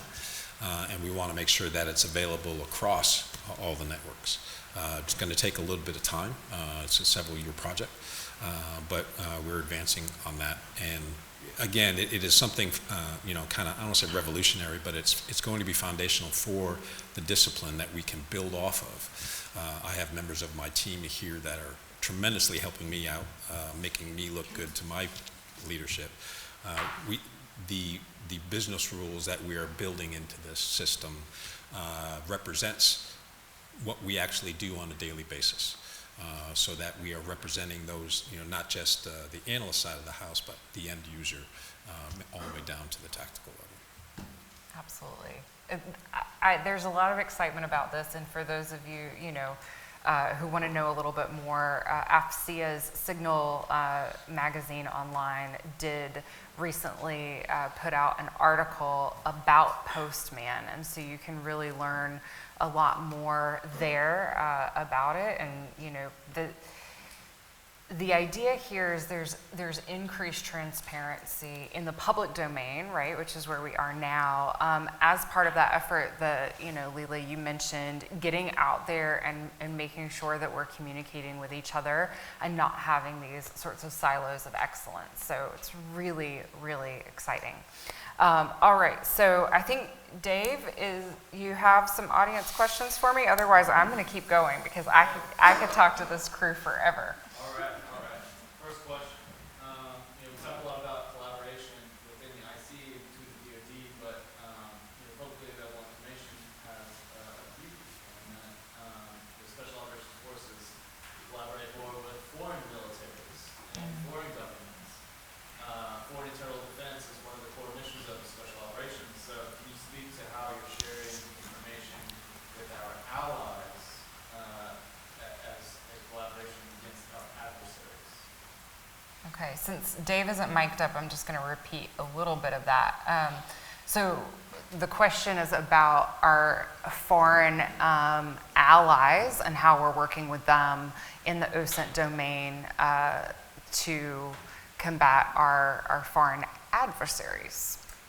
Yeah, so I'll comment a little bit from my perspective. For NGA, when I was talking about those other platforms that really kind of leverage that open source GeoInt PICs that we were talking about, that Protected Internet Exchange really is a platform for our foreign partners. So NGA has a page that we created for our foreign partners specifically on the PICS platform to foster that collaboration, to foster working together, sharing information, that knowledge sharing space for our foreign partners. That's one. But then two, the other that Chris was talking about, several individuals on the panel, honestly, that Defense Open Source Council, and within that we have the Foreign Open Source Working Group. And so each member, IC member, really does participate in that working group where, it may be 5 o'clock Eastern time, however, but it's hosted by our Canadian partners or Australian or UK folks. So we are in the information exchange. Could we do more of it? Of course. I totally agree with that. But we're in it. We're working, with our foreign partners and trying to communicate and collaborate a little bit more often to foster that information sharing. Yeah. Speaking of fun acronyms, I think that's the FOSWIG. Yes, FOSWIG. And the IOSWIG is the other one, maybe. The International Open Source Working Group, something like that. You know who might know more about that is Corrine, so maybe I'll pass over to you next. For the Intelligence Policies Forum. And then we have the IOSWIG, or the International Open Source Working Group, which is doing some similar things on a bit of a broader scale. When you're looking at strategic intel, I think that's where we're very comfortable at in the sharing space right now. And although I'm here representing ODNI, so I don't want to get too into the weeds, a lot of our services have some more extensive partnerships as well across the community. So obviously I come from Army. I have the most background and knowledge on that. Through the Army, you have the Asian Studies Detachment out at Camp Zama, Japan. It's made up of Japanese citizens that do open source intelligence under the guise of, or not under the guise of, but along with some Army civilians and contractors that are out there sort of overseeing the program. It's a long-standing relationship. They have a plethora of language capabilities available there. They accept requests for intelligence and information, and they will support your requirements if you reach out to them. You can find their page on IntelLink, not both, but all three, NIPR, SIPR, and JWICS, and all their contact information is there as well. In Europe, they also have the Northern Raven platform, which is made up of 11 to 13 different countries throughout the Eastern European AOR. I say Eastern European AOR, but it also includes our Five Eye partners, so maybe eight or so from non-Five Eye countries. And let me go back to ASD as well. South Korea has sort of joined in that. The Australians are out there, the UK is playing, and even though it's Army-led, the Air Force is now coming into that. If we look at Northern Raven, they're doing lots of great things out there in support of the current crisis. One thing that's really unique about that, and I say that particularly because this is a special operations community, is that the Polish military, their open source capability sits within their PSYOPs group. So it isn't an intel function for them. So they're working side by side with them, looking at applying their cultural knowledge and sort of their understanding into that collection, as well as their linguistic capabilities. So those are some really neat, robust things you can leverage. What I think is the most important aspect about OSINT in that partner sharing domain or the partner sharing environment is that you can typically share more information and share a little bit more freely. It's a lot easier than sharing some of the more exquisite collection capabilities and the information collected based off of those. So I recommend reaching out to those. And another thing I would highlight that I'm sure you're all familiar with is JSOC's WebOps, or I forget there's another name it went by for a while as well. That was out in Jordan for a while, and now I think they're still doing some things here domestically as reachback support. So again, a conglomerate of different countries and nations coming to work together in the open source or PAI environment to enhance tactical operations. Yeah, not much more to add. The DOSC is well represented with our Five Eye partners. And I was going to hit on the point that, from an intelligence sharing perspective, OSINT is probably the easiest to be able to share. That's right. There still may be some hurdles, depending upon the partner you're talking about, but it is actually, because it is, based upon publicly available information, it's probably one of the more easier intelligence to be able to share. So. Mm-hmm. Yeah, absolutely. So we're running a bit short on time and recognizing that food is out, so I'm probably losing all of you very rapidly. But we do have a couple more audience questions that I would love to make sure we address. So we'll do this quickly. Consider it the speed round, crew. So I'm going to throw out the three remaining questions that I think are important to address, and I'll give you the opportunity to answer any or all and any last words as we close up, if that sounds okay with the crew. So first of all, I appreciate this person, whoever asked it, because it shows me that you're paying attention. But could you address the IC OSINT strategy and how the action plan is developing? And also, will the action plan be publicly available? So for those counting in the audience, I'm about to give you your third piece of homework. So you're looking up Chip's articles. He has some with Kristen Wood as well, I'll add. You are researching the Postman article, right? And then the last thing is, if you haven't read the IC the OSINT strategy. It's publicly available. Read it. So here you go. You're at a panel and you've got 3 homework items. There will be a test. But so the IC OSINT strategy, how's the action plan developing, and will the action plan be publicly available? So I will we'll get to that question. And then the other 2 questions are, how is ODNI and the IC leveraging universities for applied research, regional studies, and workforce development? And then the last question, how do you build a public-private partnership to leverage academic SMEs and emerging tech from industry and government? I think I know who's going to answer that question. But all right, I'll now open it up. I don't know who wants to go first. Answer whichever questions you want, and any final words. So I'll go first really quickly so I can leave more time for my colleagues. But really, the last questions that you were talking about, leveraging, academia, non-governmental think tanks, those sorts of things that's out of there. And when I was talking about those other platforms, Teraline really does come to mind because, NGA does syndicate with content from researchers, from academic students and non-governmental agencies, think tanks, so forth and so on, to provide that information out there for the broader community to be able to look up and research. And, all of that unclassified imagery is paid for, through NGA, but these things are out there. So, take advantage of these particular platforms. They're easy to get to. And like I said, it's just tierline.nga.mil and picstoday.net. But I leave you with, we do have a way to go, right? The IC, and I think getting to the warfighter the information that's critically needed for that particular mission or the missions in general that they're doing, we still have some way to go. I think we're getting there, right? I think we've made some progress in that space. However, I do realize that it's not there because we're still talking about it. But anything we can do to try and get it more to an even playing field and really get the information to where it should be is what we're all striving to. So, Chris.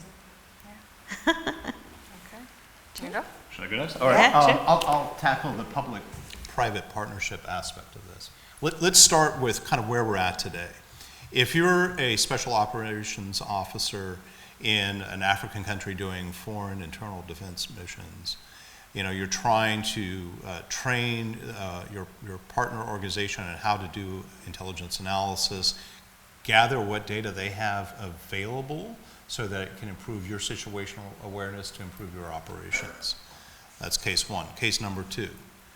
President of the United States wants to understand what Huawei's got in the back room under development. Now, do you think that the intelligence community is the best place to gather that insight?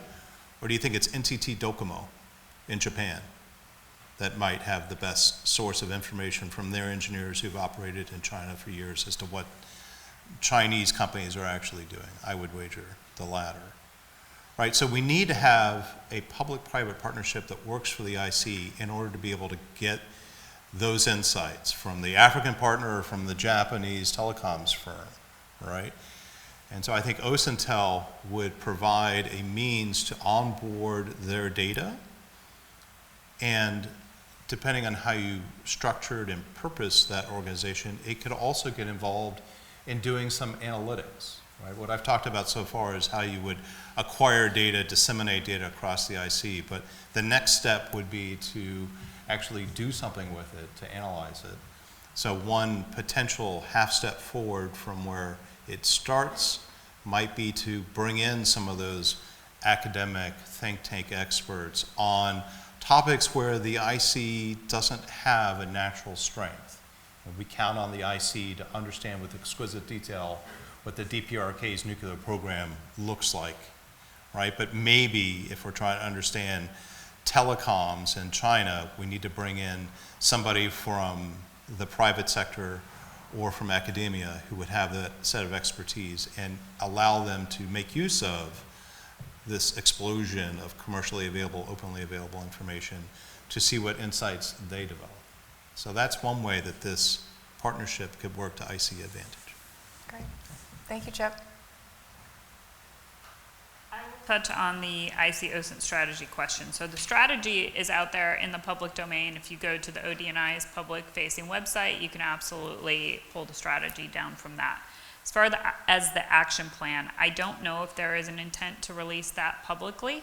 I can tell you we are regularly meeting the milestones that have been set through that action plan and things for this fiscal year. I think only one item has maybe been pushed just slightly. Due to just some almost, I would say, like logistical issues with it.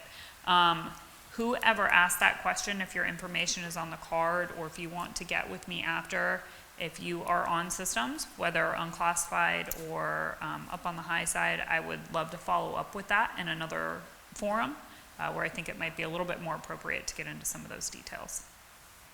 Yeah, that's great. Last word, Chris. All good. All right.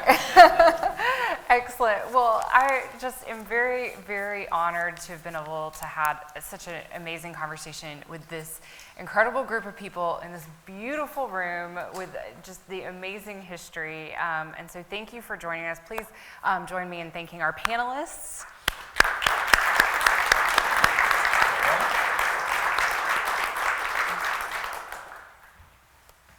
Yes, thank you, everybody, for your insightful discussion, and thanks to all of our guests for coming today. I can't say as 30 years of my career having been spent as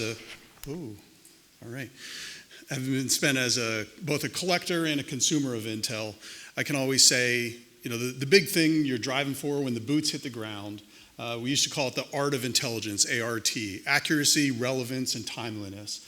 And wrapped in actionability. You want to be able to do something with it. And so it was great to be able to hear about how the government and different Intel organizations are looking to incorporate OSINT into all the other INTs that we have out there, but also to be able to help support those soldiers, sailors, and airmen that we have on the ground, fighting our battles daily, day in and day out. So David spent a decade in the Army in both conventional and special operations, where, at the end of his time in the Army, specialized in OSINT implementation and operational units.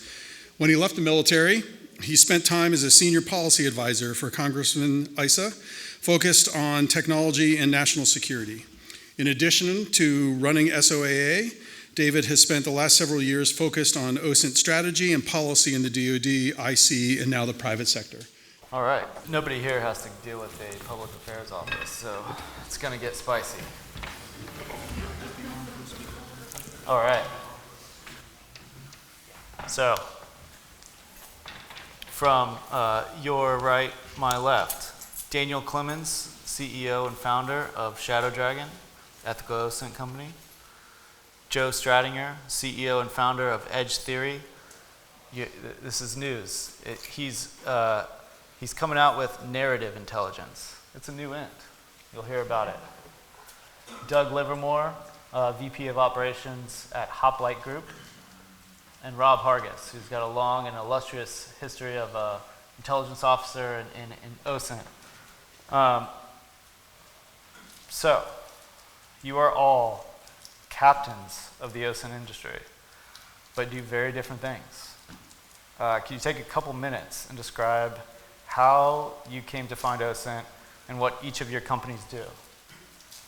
I found myself in the OSINT industry in a little bit different way than probably everyone else. I don't have a government background. I didn't serve in any military unit. I was really just a hacker, and in the 90s, and did a lot of ethical hacking work, exploit development, traffic analysis, making signatures, and kind of where I found myself was customers were asking for a lot of insider threat investigations to move past what happened and figure out who was behind it. And so I took what I was good at, which was, figuring out how to get into a network or find an exploit, and turn that against what was available online for target-centric open source intelligence. We didn't call it open source intelligence at the time, but it was a tool that we started developing probably in 2009, 2010, to figure out, if we had small starting points of information, how could we figure out who someone was online and who they were connected to. So that was, very much in the vein of, doing recon against a target to find exploitation. It was just now target-centric towards humans and how their human behavior interacted online. So our company, Shadow Dragon, has taken that tool, and they don't let me develop anymore because there's way smarter guys on the team. And we've turned that into a platform over the last 14, 15 years for being able to do some of those target-centric collections and social listening and whatnot. So, Joe Stradinger, glad to be here. Last year I came, my first time. I guess it was the first time last year. Yeah. It was awesome. So I'm thankful to be here. I actually just came into OSINT in a weird way. I'm a recovering CPA, is how in my life journey, long time ago, and then in the late 90s, I got to know some people in Dallas and some interesting folks. And long stories, we built the first company in the world to use chat rooms to influence people to buy things. Back when the internet was, my current partner is Jim Barksdale, who did Netscape, but back then Netscape, people thought the browser was the way that you were going to use the internet, and we learned that it was quickly a place you could have some amazing conversations, and that was just a wild idea in 1997, 98. And so we built a company in selling CDs. A lot of kids don't know what CDs are, but we sold that, and so fast forward, EdgeTier today was a culmination of a lot of what I've learned helping big brands along the way understand social media before there was social media, and understand how to go create a narrative online, a story. It's very powerful. And so our company, EdgeTier, has been around a little over a decade, and we're an AI-powered narrative intelligence company. Narrate, someone used that. I didn't actually come up with that. I think it was Kristen Wood, but just take the credit. Yeah, I'll take the credit for it.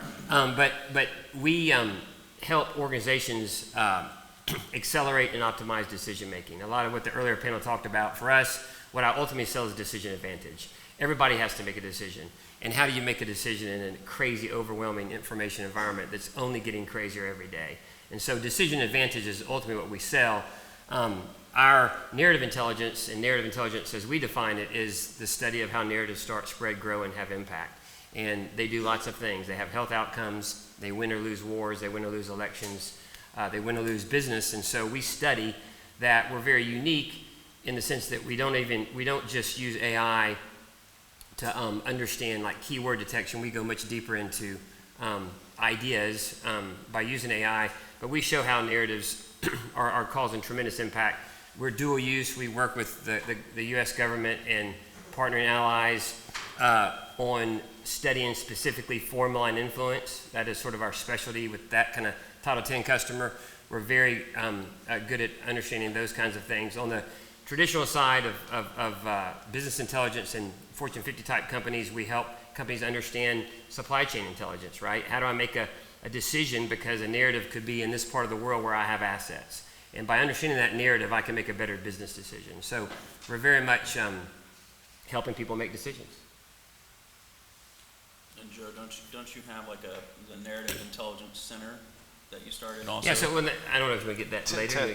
All right, so another thing that we did, I knew early on that, of course, I've been very involved up here educating Congress. Senator Wicker is my senator, and I've been lots of committees just educating people on what, AI is helpful.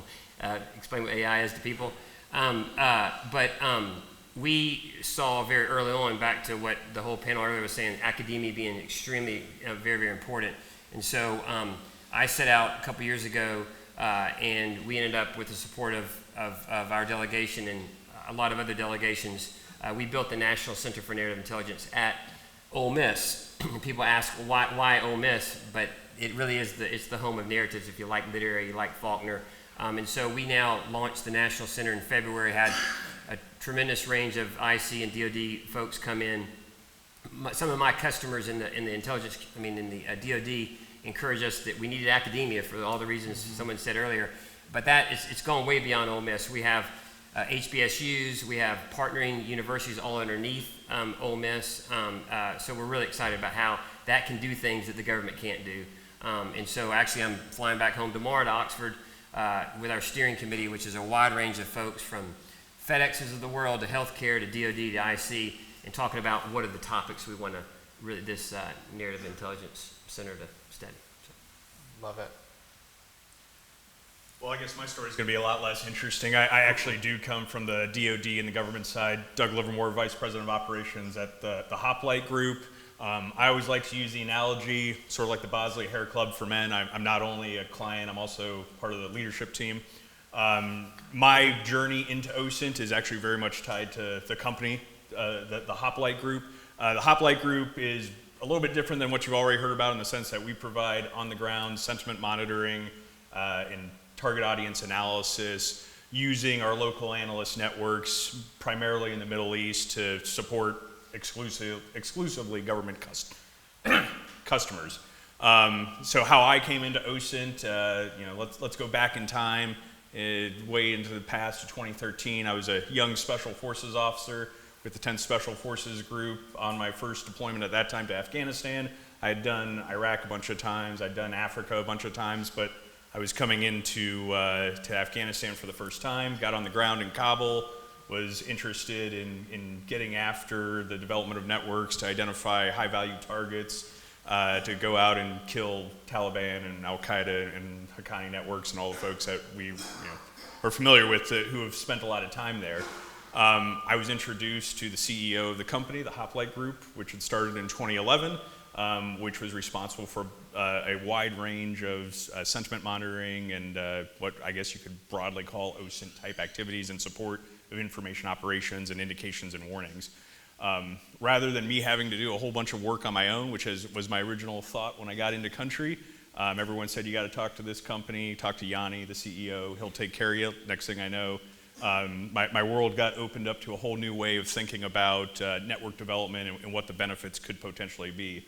Having been raised very much in that whack-a-mole kinetic operations, I want to get to the X and figure out where the bad guy is so we can put rounds on target or put a team in the house. Over the course of that first deployment, my first time as a customer receiving Hoplite Group information, my eyes were open to the potential impact in the information operations and the information environment on how having that on-the-ground sentiment monitoring, that understanding of what the street was saying, that you could actually affect more of a change. I think as we look now on our 20 plus years in Afghanistan and how that ultimately turned out, I think if we had spent more time thinking about sentiment monitoring and what the streets were saying instead of less time worrying about putting warheads on foreheads and killing or capturing high-value targets, we might have had a different outcome.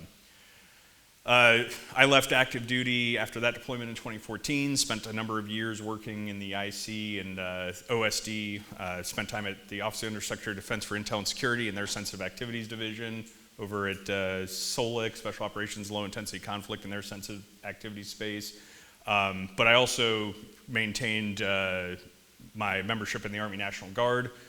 Fast forward to 2022, I deployed into Iraq as the Deputy Commander for the Special Operations Advisory Group in Baghdad, advising the Iraqi Counterterrorism Service and the Federal Intelligence and Investigations Agency. And lo and behold, I get on the ground and the Hoplite Group is already there. In the time between first talking to Yanni and the company in 2013 and 14, they had expanded into Iraq, where again, they were providing a lot of that critical on-the-ground sentiment monitoring and target audience analysis. And again, during my time in Iraq, by that point, I'd gone from a young captain to a young lieutenant colonel. I was, again, very much steeped in the sense that the fight, particularly in 2022 and on, that we've seen in Iraq has been the competition for influence, particularly against Iran and the Iranian-aligned militias. And in that space, the sentiment monitoring and the sort of that on the ground understanding I found was far more useful. And again, Yanni was there, and the Hoplite Group were there. I come back, go back to my job. I was working for the Secretary of the Navy as the Director of Sensitive Activities and Special Programs. At the end of 23, Yanni, who again I've known for many years, consider him a good friend, offered me a job at the company, and that was when I think I made my formal jump into the world of OSINT. So, huge believer in the what I would call the marriage of humans and machines. You know, we've talked a little about AI and some of the more globally focused internet-enabled OSINT, but then I think I'm a huge believer in complementing that with the on-the-ground expertise and that insights that you can only really get through humans on the ground. Thanks, Dave. Doug, our Venn diagrams are overlapped, so we're going to have to talk a little bit about this. And I feel like I've been turned up to 11. Can you guys, can anybody not hear me? I'm Rob Hargis, former intelligence officer, Joint Chiefs of Staff, J2, worked for beginning of my career, as we said, a very young, aggressive Army colonel who, if we'd have known he'd have made anything of himself, would have been a lot nicer to him. And that was Keith Alexander, who went on to be NSA and then found Cybercom as well. So a lot of my formative years as an intel officer were under Keith. But I was a SMO, a Support to Military Operations intel officer. And because I had a lot of prior experience in Southeast Asia, Singapore, Indonesia, Malaysia, as I came into the intelligence community, I thought naturally that's where they were going to put me. And in the government's interminable wisdom, they stuck me in advanced technology, of which I had no background. So score one for the good guys, right? But one of my jobs early on was to go to places like Sandia and Los Alamos and Texas Instruments and Silicon Graphics. If anybody, there's a break in this room of those of you who know what Silicon Graphics is and those who don't.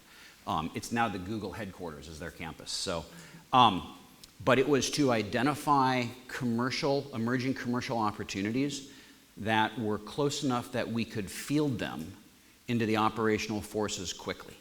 So my job as a young intel officer was to go crawl through toy boxes in industry, pull it together in a small lab we had in the mezzanine basement level of the NIMJIC and the NMCC, create a capability, and then go deploy it. And it was summer camp for a couple years. It was absolutely awesome. I lost a bet. I ended up at the White House Situation Room for 2 years. So I happened to be the senior duty officer in the White House Situation Room on 9/11. I say that by way of more so, not 9/11, but more so White House Situation Room, which was always fascinating to me. It still is. And people go, oh, it must have been so advanced, all of these things. The White House Situation Room only looks like the movies since about September, since they finished the latest upgrade. Prior to that, it was 5 people on shift and a bunch of little monitors. And on 9/11, we had our first large flat panel TV for about 3 months. But it came down to, and what I learned there, or what was really reinforced to me there, was it was about people, process, and technology in that order. You needed all three-legged milk stool. But we talk about algorithms and AI and machine learning and 4 layers deep in machine learning. Now you're touching neural networks. If you don't have good tradecraft and you don't have good policy, it doesn't matter. As former J2 of the Joint Staff said to me once, after briefing him on what I thought was a really cool technology as a 25-year-old, Tom Wilson looked me dead in the eye and he said, Rob, bullshit at the speed of light, still bullshit. So impressed upon me, and they still do it the same way in the Situation Room, you have a person reading press. You have an intel officer that loses paper, scissors, rock at the beginning of every 12-hour shift that is going to read what we call the press queue coming through. And you will read 3,000 to 5,000 different press articles or things from AP, Reuters, releases, whatever it is, over the course of 12 hours.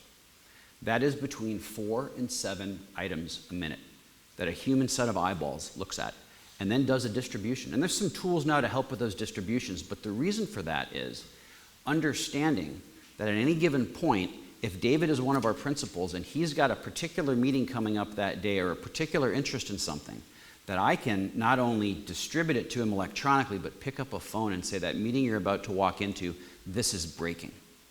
Likewise, on any 12-hour shift, there's an intelligence officer from somewhere in the intel community that is sitting in the Situation Room reading just what we call cables, so all the classified information.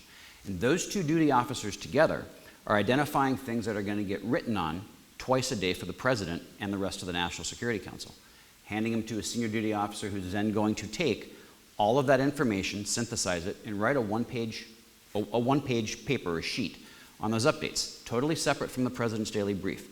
The key, though, is it's all informed by open source, because you can't get away from the chyron at the bottom of CNN or Fox News, and that was one of the biggest challenges we had is, I'm seeing this on television, what does it mean? What does the intelligence community say about this? And half the time, the intelligence community was looking at the same, you know, hey, there's an earthquake occurring. What does the intel community have? We had no foreknowledge of the earthquake. The intel community just doesn't work that way. So we were constantly trying to balance the open source versus the long-term intelligence. Coming out of the sit room, I spent another year back on the director's staff at DIA, and then got recruited out of the government to work for a private company at the behest of Secretary Rumsfeld, who wanted, in response to 9/11, the intelligence community to operate at the speed of the financial markets. So I worked for a small company, very below the radar.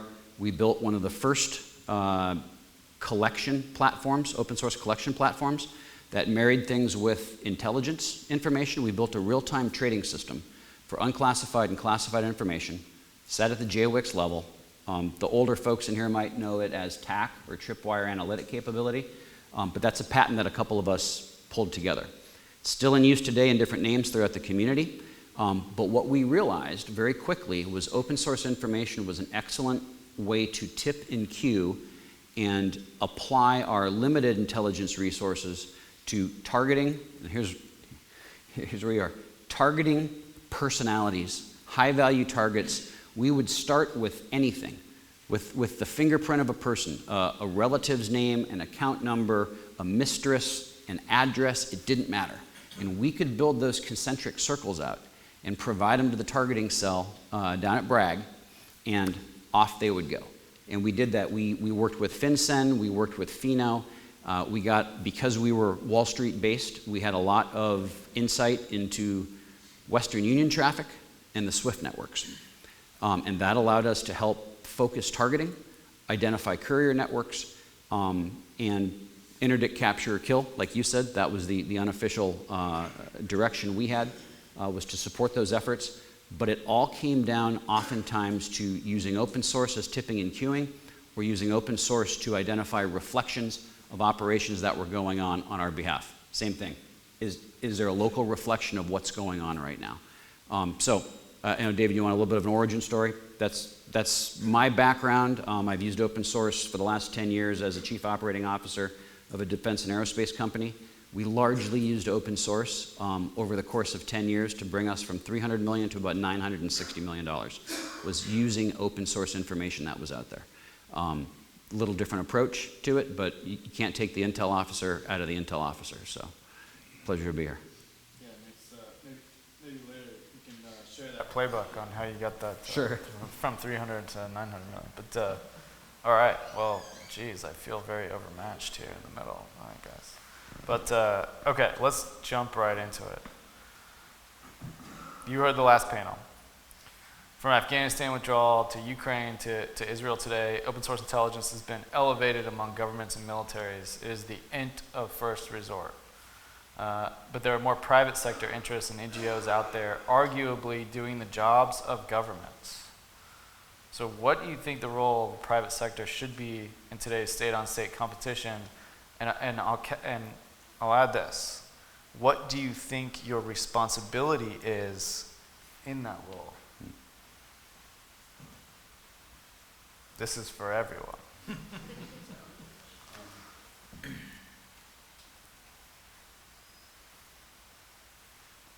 All right, go ahead. I'll jump on that hand grenade. So the way I view this perspective, or kind of answering Dave's question, is first and foremost, what I've found, at least at my company, at the Hoplite Group, is that there is a responsibility to identify capability gaps, innovate to fill those capability gaps, and then coordinate as necessary with the client and with the broader community in order to both replicate those innovations that we've spearheaded while also, of course, taking direction from our government client. I say that because, one of the advantages that we have as a business is we are always looking at the bottom line, right? Like, it's all about dollars and cents, and everything that the government asks us to do comes with a certain cost value that's associated with it, which needs to be translated in a way to the government. I will say, having been, as I said, both a client and a member of industry, there's oftentimes a predilection on the part of the client or the government to say, hey, I need A, B, or C. Here's my RFI, here's the product I need, without really thinking through the second and third order effects of what is it going to cost to do that? What are the capabilities that need to be developed? Well, as a business, I'm very interested in what that's going to cost, because I am not in the business of giving away free work and labor and generating capabilities without any sort of compensation from the government. So it's a forcing function by which we say, okay, government client, in this case, I'll just say, CENTCOM at AOR is where we spend a lot of our time, says, you want this thing, whatever it is, you want this information, you want this capability, you want a network developed here.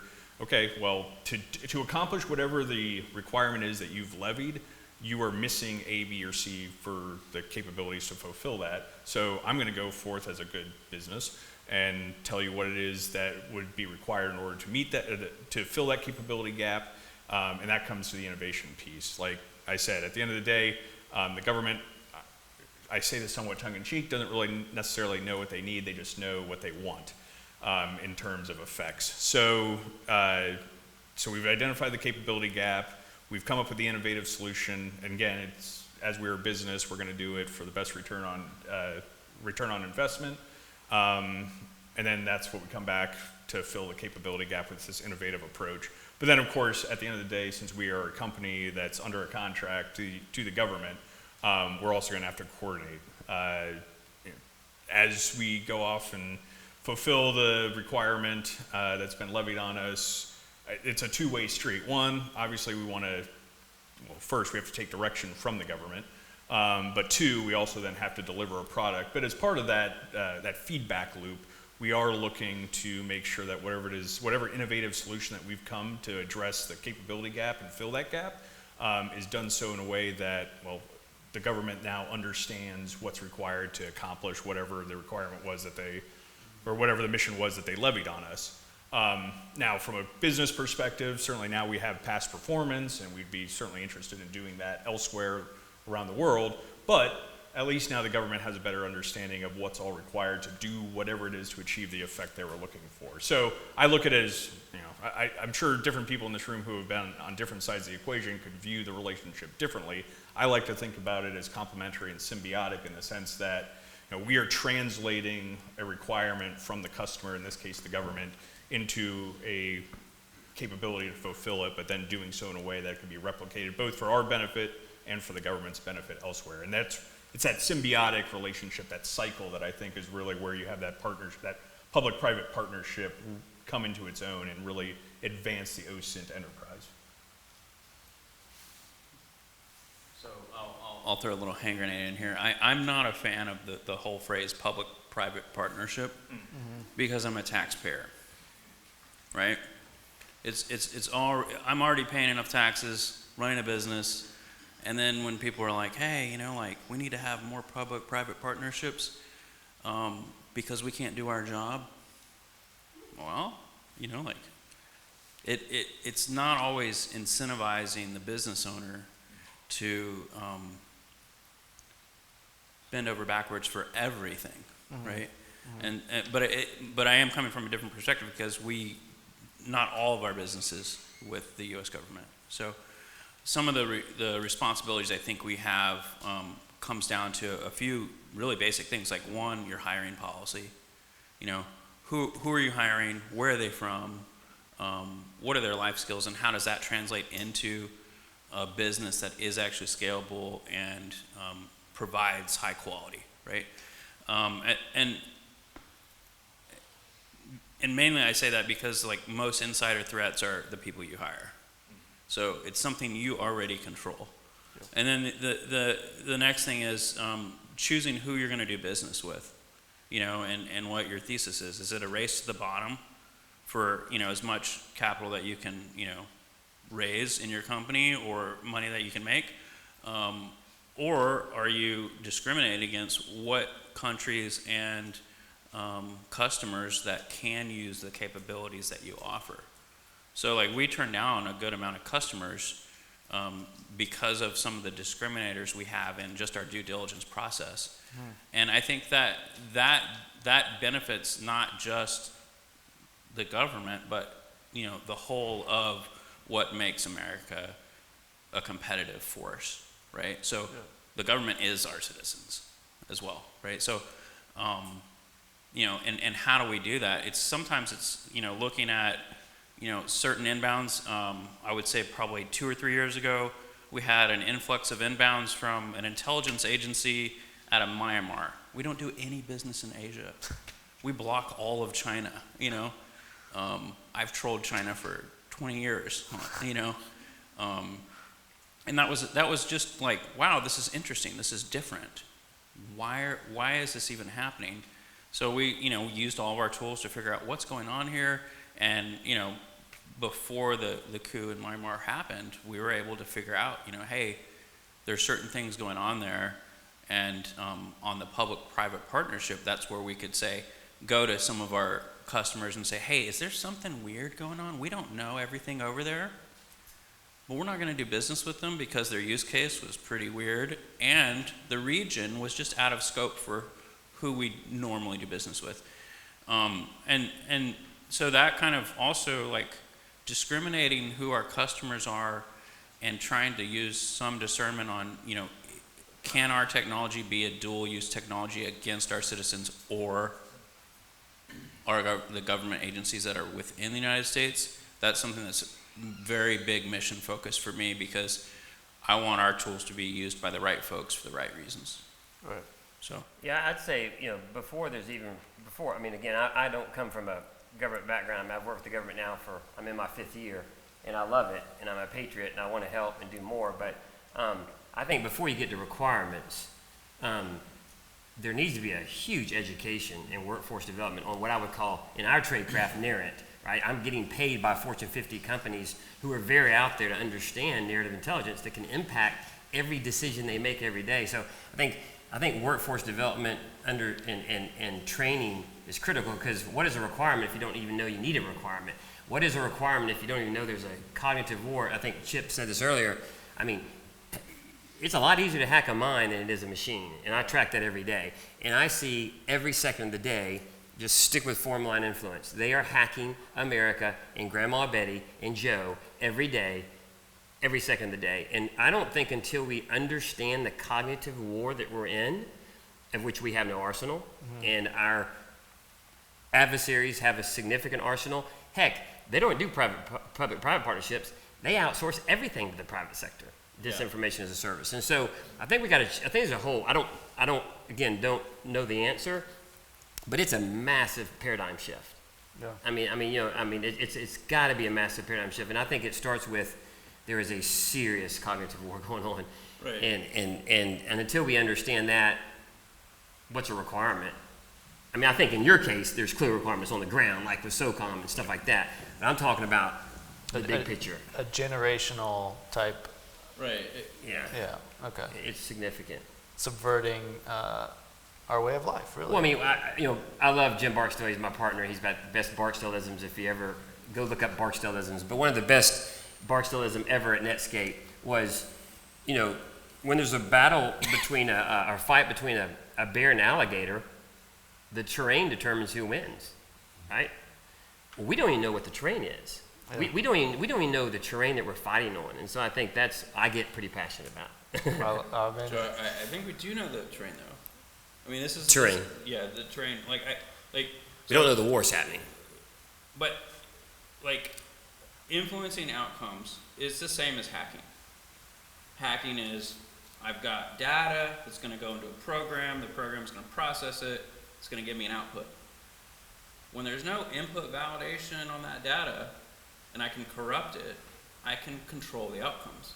Yeah. The influence operations are the same. It's the same attack method of pushing information as fast as people can consume it, so they're overwhelmed, so they can't do any input validation, so then it does corrupt the first mover advantage. Right, yeah, that first move wins. And so I think that, some of our education system is totally failing because there's no critical thought applied to any worldview that's presented.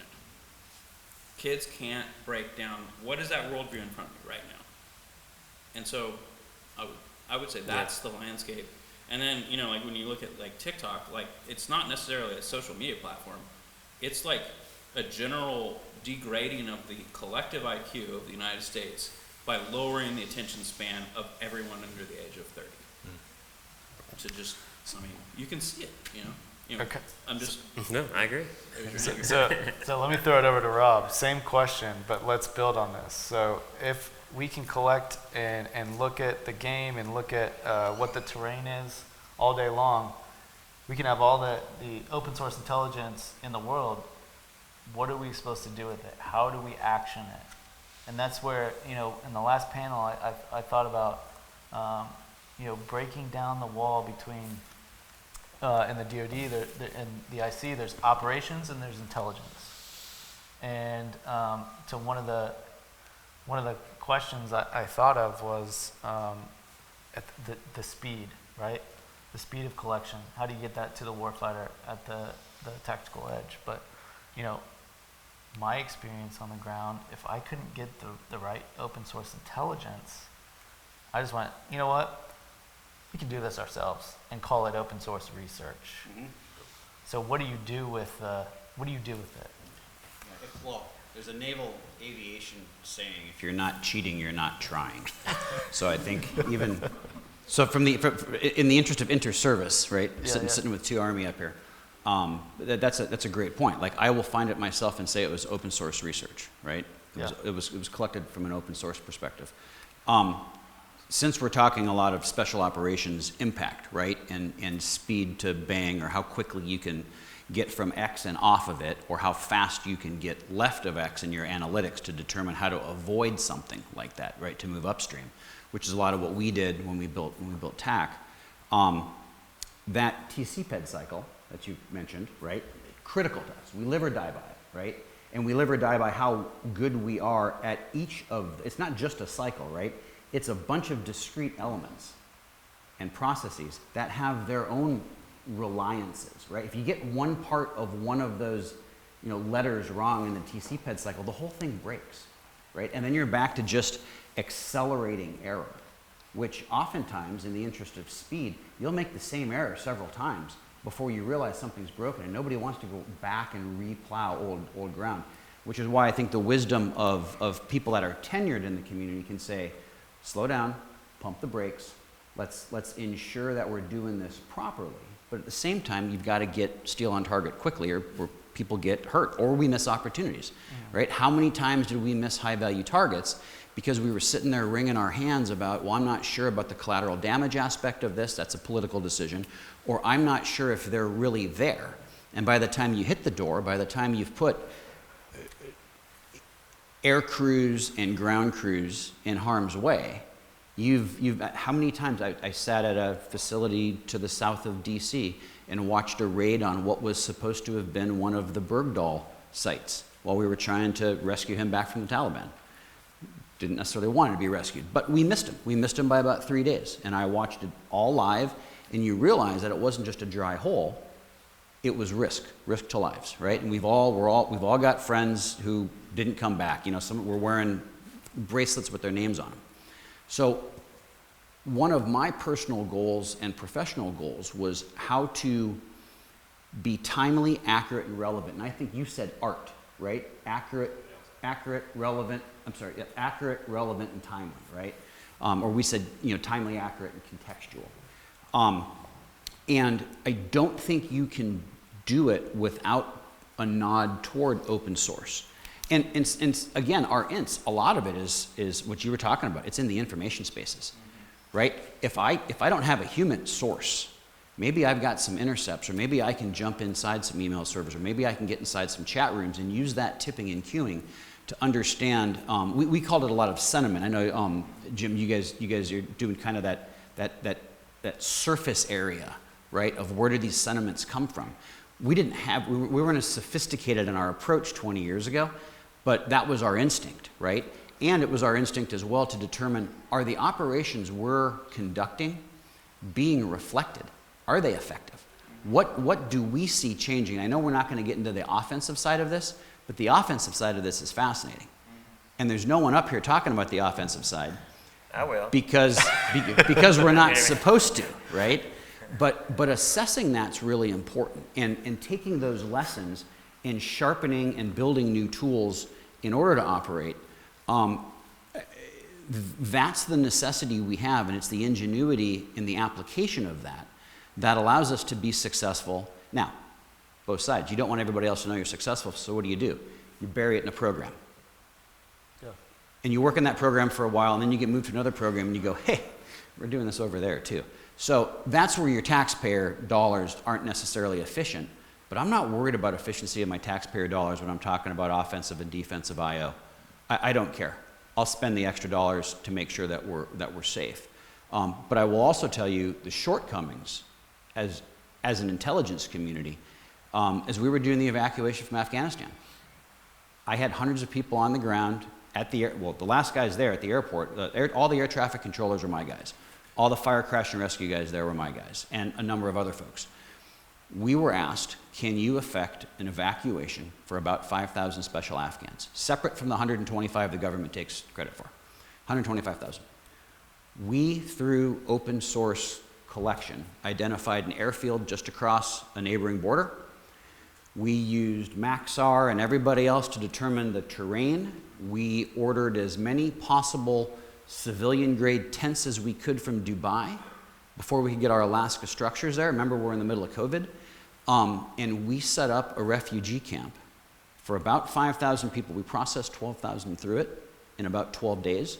Wow. And then disappeared it. But we did all of it through open source, and we're briefing both state and DOD. And they kept saying, well, we're going to get you a package on what it's going to look like there when you arrive. Yeah. We got that package 6 days after we were already operating on the ground. It was really accurate, but it wasn't timely, so it didn't matter, right? So sometimes the 80% solution is what you got to go with, and we continued to use open source. We were tracking local chat groups and messaging in the area of locals trying to figure out what are these aircraft doing there at this old airfield, what's going on. It was a former Soviet republic, so we knew there were going to be elements of those folks, and sure enough, they showed up, they snooped around, they tried to figure this out. We were in and gone. 100% open source is how we did all of the IPB, intelligence preparation on the battle space for that. All open source, and we were gone. You know, one thing I was back up, talking about speed on that point, and again, I'm a red badge guy, so, but I can say anything, which is fun. But when I've been in very interesting conversations, this is like when we first, the government approached us, they came to us. I helped Mayo Clinic, we helped big commercial companies. They came to us and said, hey, there's an application here. In the first iteration, in 4 months, we were told by analysts that we helped their speed by 24x by what we did. I mean, we're light years from that. But here's the problem. They started saying, well, we can't use it. We got to go to the parking lot to use it. We can't use it. And then I was at this other place of the day, a while back, and this may be what you are talking about, because I would love to learn more about the policy. Serialization, I might be saying the wrong thing, but oh my gosh, everything had to be serialized, like every single thing. I'm like, I consume 5 million of these every hour. You know, that's impossible to fight a war. So I think from a policy standpoint, that's something that just came up, think about speed, but our problem is getting people to even have the right to use our tools, even though they're only consuming PAI every day. We have a challenge. People aren't, because it's not in their requirements, it's not in their authority to use it. I'm not even talking about offense, which I'd love to talk about offense, but I'm talking about just pure defense. People cannot use our stuff sometimes.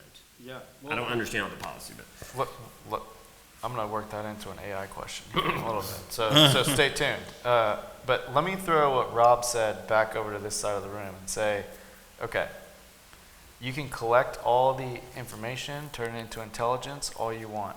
Joe, Daniel, what if you uncovered a disinformation as a service? What if you uncovered a target or part of a network that was, nefarious? what do you think your responsibility is as a private sector entity?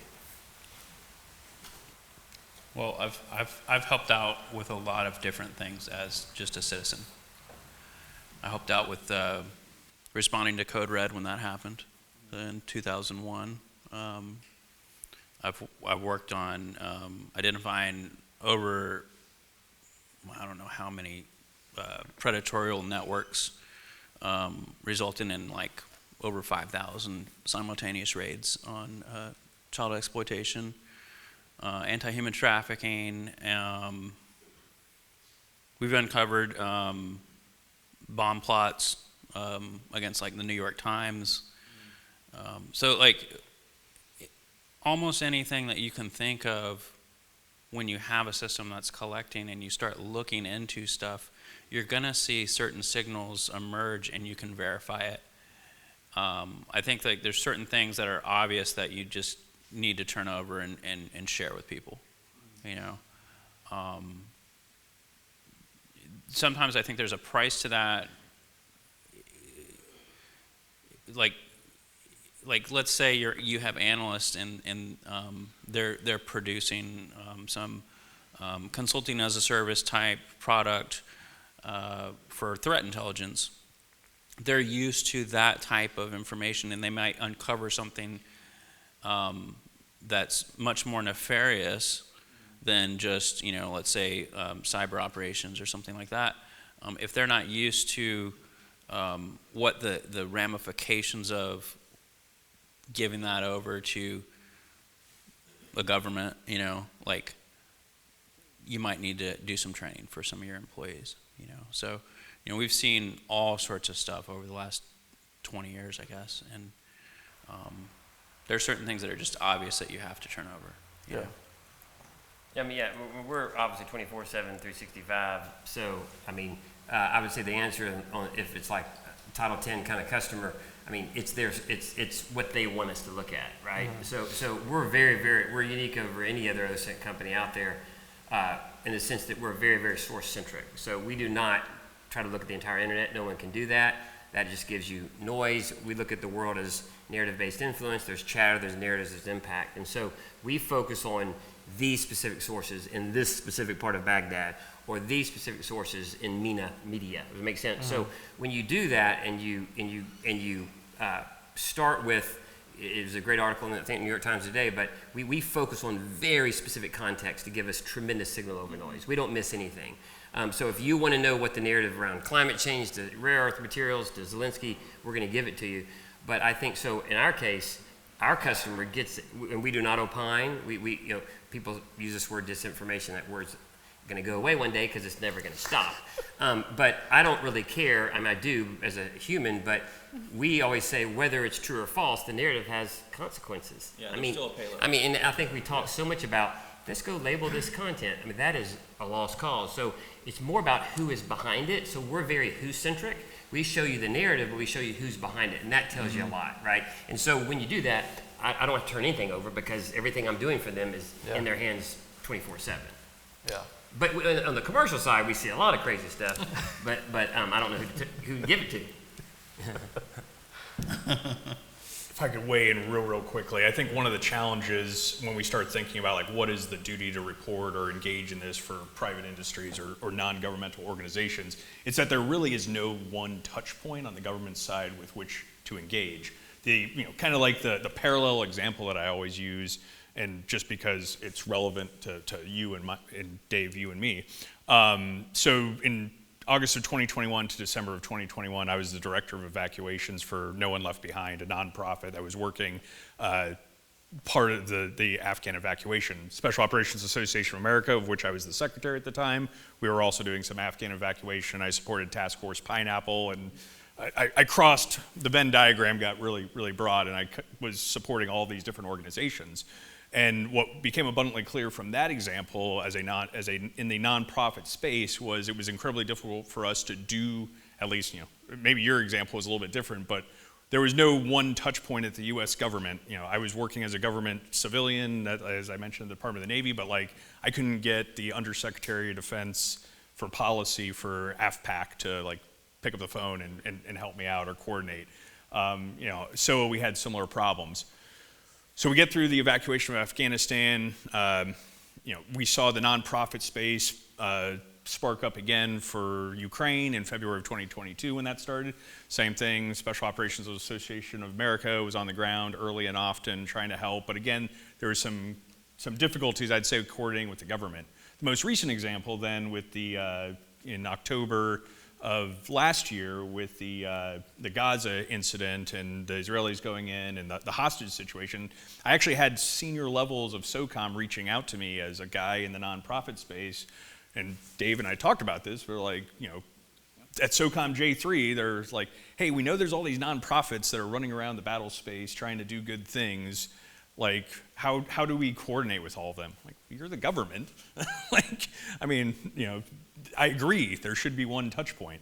So then when we start talking about bringing it full circle back to this question of OSINT specifically is, we've all seen it from our various perspectives that there are all sorts of weird, funky things going on in the information environment. And we are all patriotic Americans that while we are at businesses and we obviously have a responsibility to our shareholders, we are also first and foremost American patriots that want to contribute to the cause.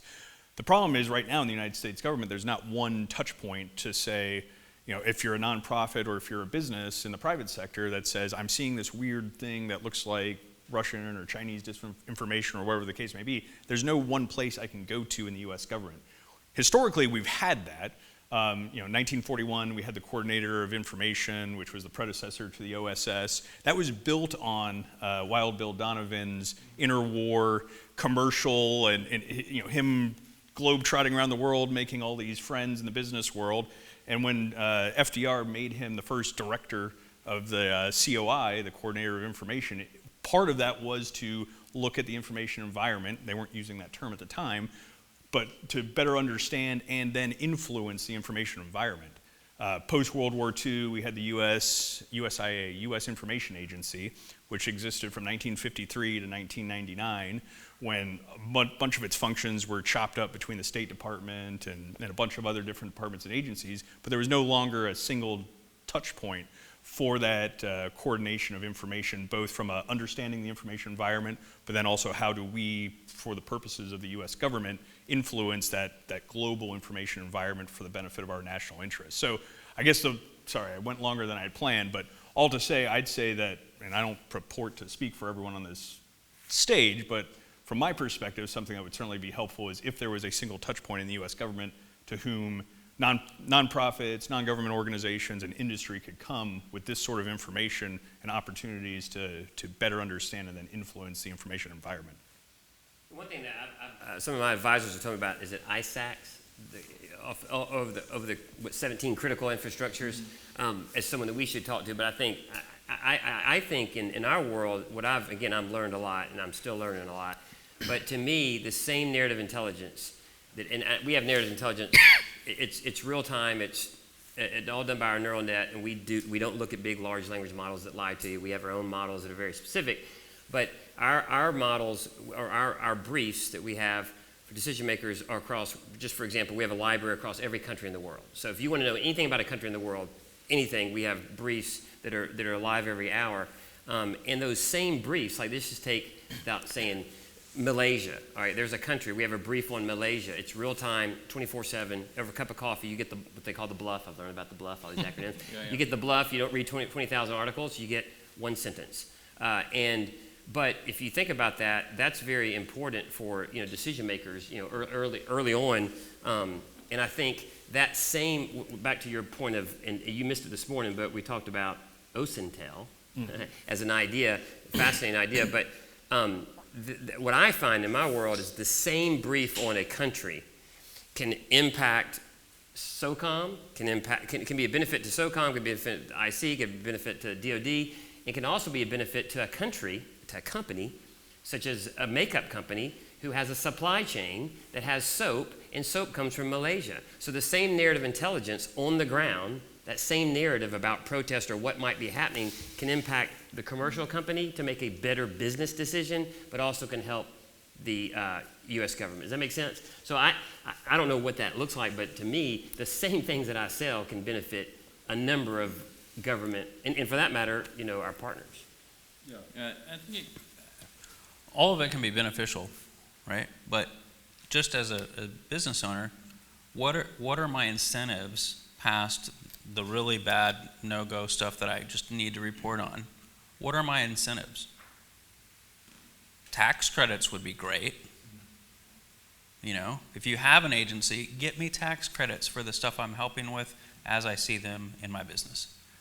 But, you also have to think about, like, you don't want to put those business owners as a target for either, foreign organized crime, cartels, or nation state targeting, because that is a thing. If you were the company that's pushing 50 great advisories a day that are moving the needle, and you're paying zero taxes now,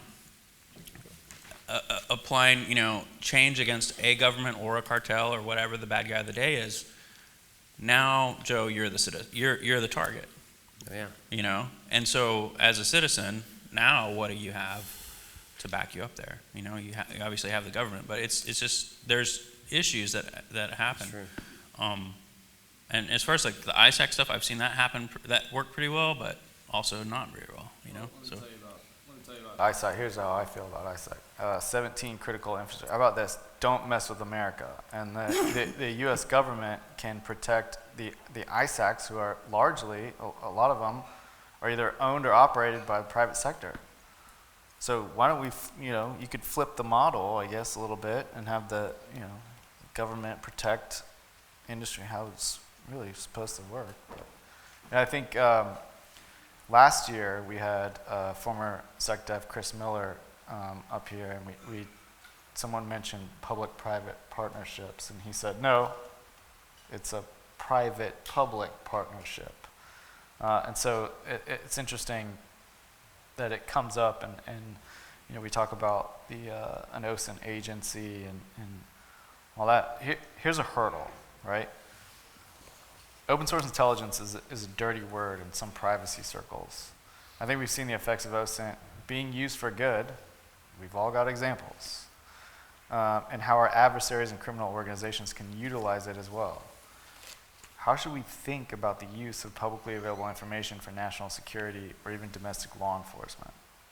Right? And tell us, this side of the room, we all have examples, but over the years, how has our state adversaries use publicly available information against us, and how can we use it to defend or go on the offense? Well, they use it every second of the day. And I would just give you an example. I live in Mississippi, right? Our adversaries don't know where Mississippi is, okay? But as someone from the intelligence community once told me, Kristen Woods, who I love, she said, when she saw our software, she's like, oh my gosh, those are intercontinental ballistic narratives, because we geospatially show everything from where it's coming to where it's impacting. And so I show every day how foreign malign influence, to stick with that, nothing U.S. persons, foreign malign influence, something can come out of Beijing, all types of different locations, landing on Mississippi, of all places, which they don't even know. But we have this embarrassing narrative that we don't have very good running water in the state capital. It's not a very good narrative, right? But they'll take that narrative, and they'll bring in the left from MSNBC, and they'll bring in the right from Fox News, and they'll take all of that cognitive weapons, our own media, and they'll blast it on all types of fake stuff and real stuff and so forth, and RT will do something. And they do that every day. I mean, it's right there in front of us, But what we do about it, now that gets into authorities and everything else that I can't speak to that, but I can only show that we're losing every second of the day, and we're doing nothing in return. And I think someone used the word whole of society, maybe that's the better word, I don't know. But if we don't we don't play offense. And there's a huge arsenal. There's a reason we have, in deterrence and nuclear. When two countries have nukes, there's a thing called deterrence. You don't want to nuke each other. We live in a cognitive world where our adversaries have a tremendous arsenal, and we have nothing. There's zero deterrence in this cognitive war. So I don't know how to fix that without playing offense. So I read a quote. I was trying to remember the other half of it, but the first part is disclose to deter.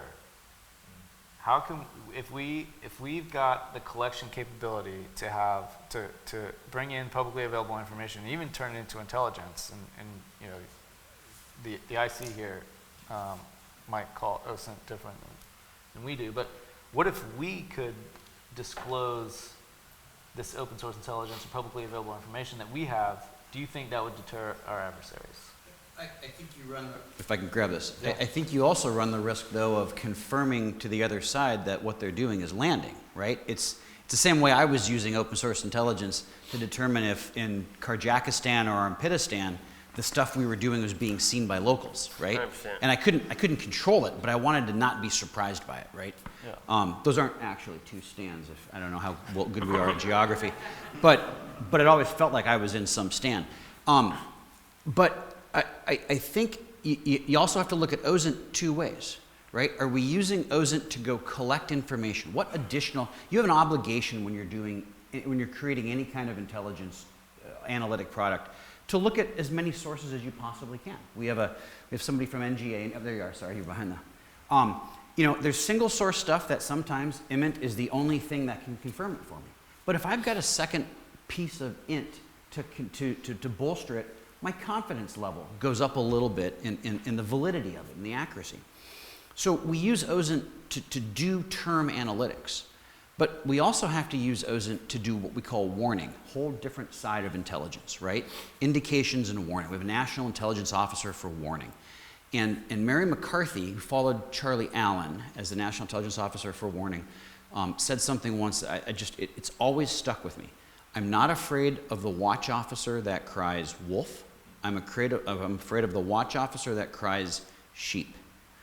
And as we have more and more disinformation, it's easier and easier for watch officers and intelligence analysts to go, everything's okay, because everything's always kind of unsettled a little bit. And we lose the ability to discern the critical signal through all of that noise. And that's where surprise occurs, right? You can go back. I testified in the 9/11 Commission. I've read that whole darn report a couple times. And what always infuriated me was the fact that they talked about finding a needle in a haystack. And that's not the problem, okay? If we have a room full of haystacks and there's a needle in there, all you gotta do is throw a match in there. And when you're done, there's the needle. It's a much harder problem. You guys are working on it. I have to find the needle I'm interested in a stack of needles. Yeah, exactly. It's way, way harder than that, especially on the warning side. And that interesting thing that Mary said about wolves, crying wolf and crying sheep is that your instinct, and it was ours in the White House Situation Room. You know, Dr. Rice is getting ready to hit the sack, and she'd call in, hey, you know, Rob, is there anything I need to know about tonight? Is there anything going on? And you never wanted you didn't want to be elevating crises that weren't really crises. So your instinct was always to say, no, everything's good, but you might be tracking 3 things that are evolving. Now it's 2 or 3 in the morning, and OSD cables or state or CIA or somebody calls and goes, hey, we've been tracking this. We just woke up the director, and the director would like to talk to Dr. Rice. Now you're calling the National Security Advisor 3.5 hours later going, ma'am, you know, Secretary or Director so-and-so is on the line for you. What's he want to talk about? This. Well, did this just occur? Well, no, we've been tracking this for 5 hours, but we didn't want to bother you. That's the crying sheep part, right? And it's as much a lesson to other decision makers not to punish people for elevating things as it is to watch officers for not elevating them. And the challenge with OSINT is there's so much information out there and so much of it's garbage that your instinct oftentimes is to go, I'm seeing this 7 or 8 different ways. The volume doesn't make it relevant, right? It's the sentiment and the accuracy. And those are really hard to discern. I think that's... I would say it's also the supporting artifacts, right? So like it could be a false positive or a false negative, but you know, there's like looking at data on a graph, usually truth creates a circle. Yep. Regardless of how many artifacts you have. So I think harder to find those artifacts at speed in real time too. Sometimes, yeah. I think again, and I come from I knew the earliest people doing social media monitoring. That's dead. keyword detection is dead. And I still am surprised with the government how much keyword detection is still used. That is completely not a way. You can't do that for the exact reason you just explained. You justified it. It's too much. I mean, what does that mean anymore? What is sentiment if it's a fake bot anyway? And everything's fake anyway, by the way. So it really gets down to who is behind it. And that's why, we just happen to be this company built this way when they saw us, but it's got to be source-centric. You've got to start with sources, and I mean large groups of sources. Then you get that signal over noise, because you'll find that what you just said about the sheep, they do that just as ploys to make us be that, to make that person say it's the sheep. I mean, and we generate circular reporting, like it's a whole like you were saying, tactic Daniel, right? Yeah. So it's really, again, I was at a dinner here in D.C. with some congressional people, and it was 2 weeks after October 7th. Classic example. It was when the Israelis bombed the hospital. Right. Okay. This is the truth. This is the truth. What happens is a Facebook account, right, not to be named, said that was true. Mainstream media on the left and right picked it up and ran with it. Now we have narratives, now we have stories, now we have videos. And what happened? Policy changed. People died, right? It didn't matter, and that senator said, is that true? I'm like, sir, it doesn't matter if it's true. Who's behind it? And I think we have to change our mentality of understanding the who, the actors. Everything's got to be around the actors. Because there's a dossier around the actor, right? But what they do. But response has to be, it can't just be a knee-jerk reaction. No. Right? Otherwise, you have various bodies of, outsourced authority to various bodies that then make some decision that affects everyone. Right. Well, that's why you have a dossier on that actor. You know what that actor's done for 4 years. So I think you have to be careful with that. You had mentioned something earlier about intelligence needing to be 80% accurate. Very early on when you're talking. Taking a swag at it. Sometimes. So I mean, if I've got a source, I think a couple of us talked about this earlier, if I have a source that I'm qualifying and they're 80% accurate, I can probability weight the next thing I'm going to hear. If I have a source that's 20% accurate, I'll take that source all day long.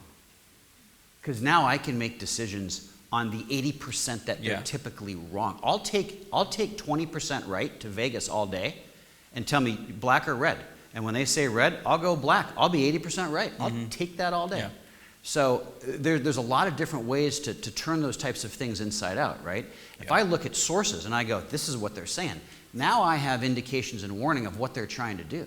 If I know this particular originator, right, is going to create this circular reporting on the left and the right, and we're going to see this swirl, now I can anticipate what are they trying to do, right? Can I get into intent behind that? You can simulate that. Right. That's exactly. So we have a feature called aligned messaging.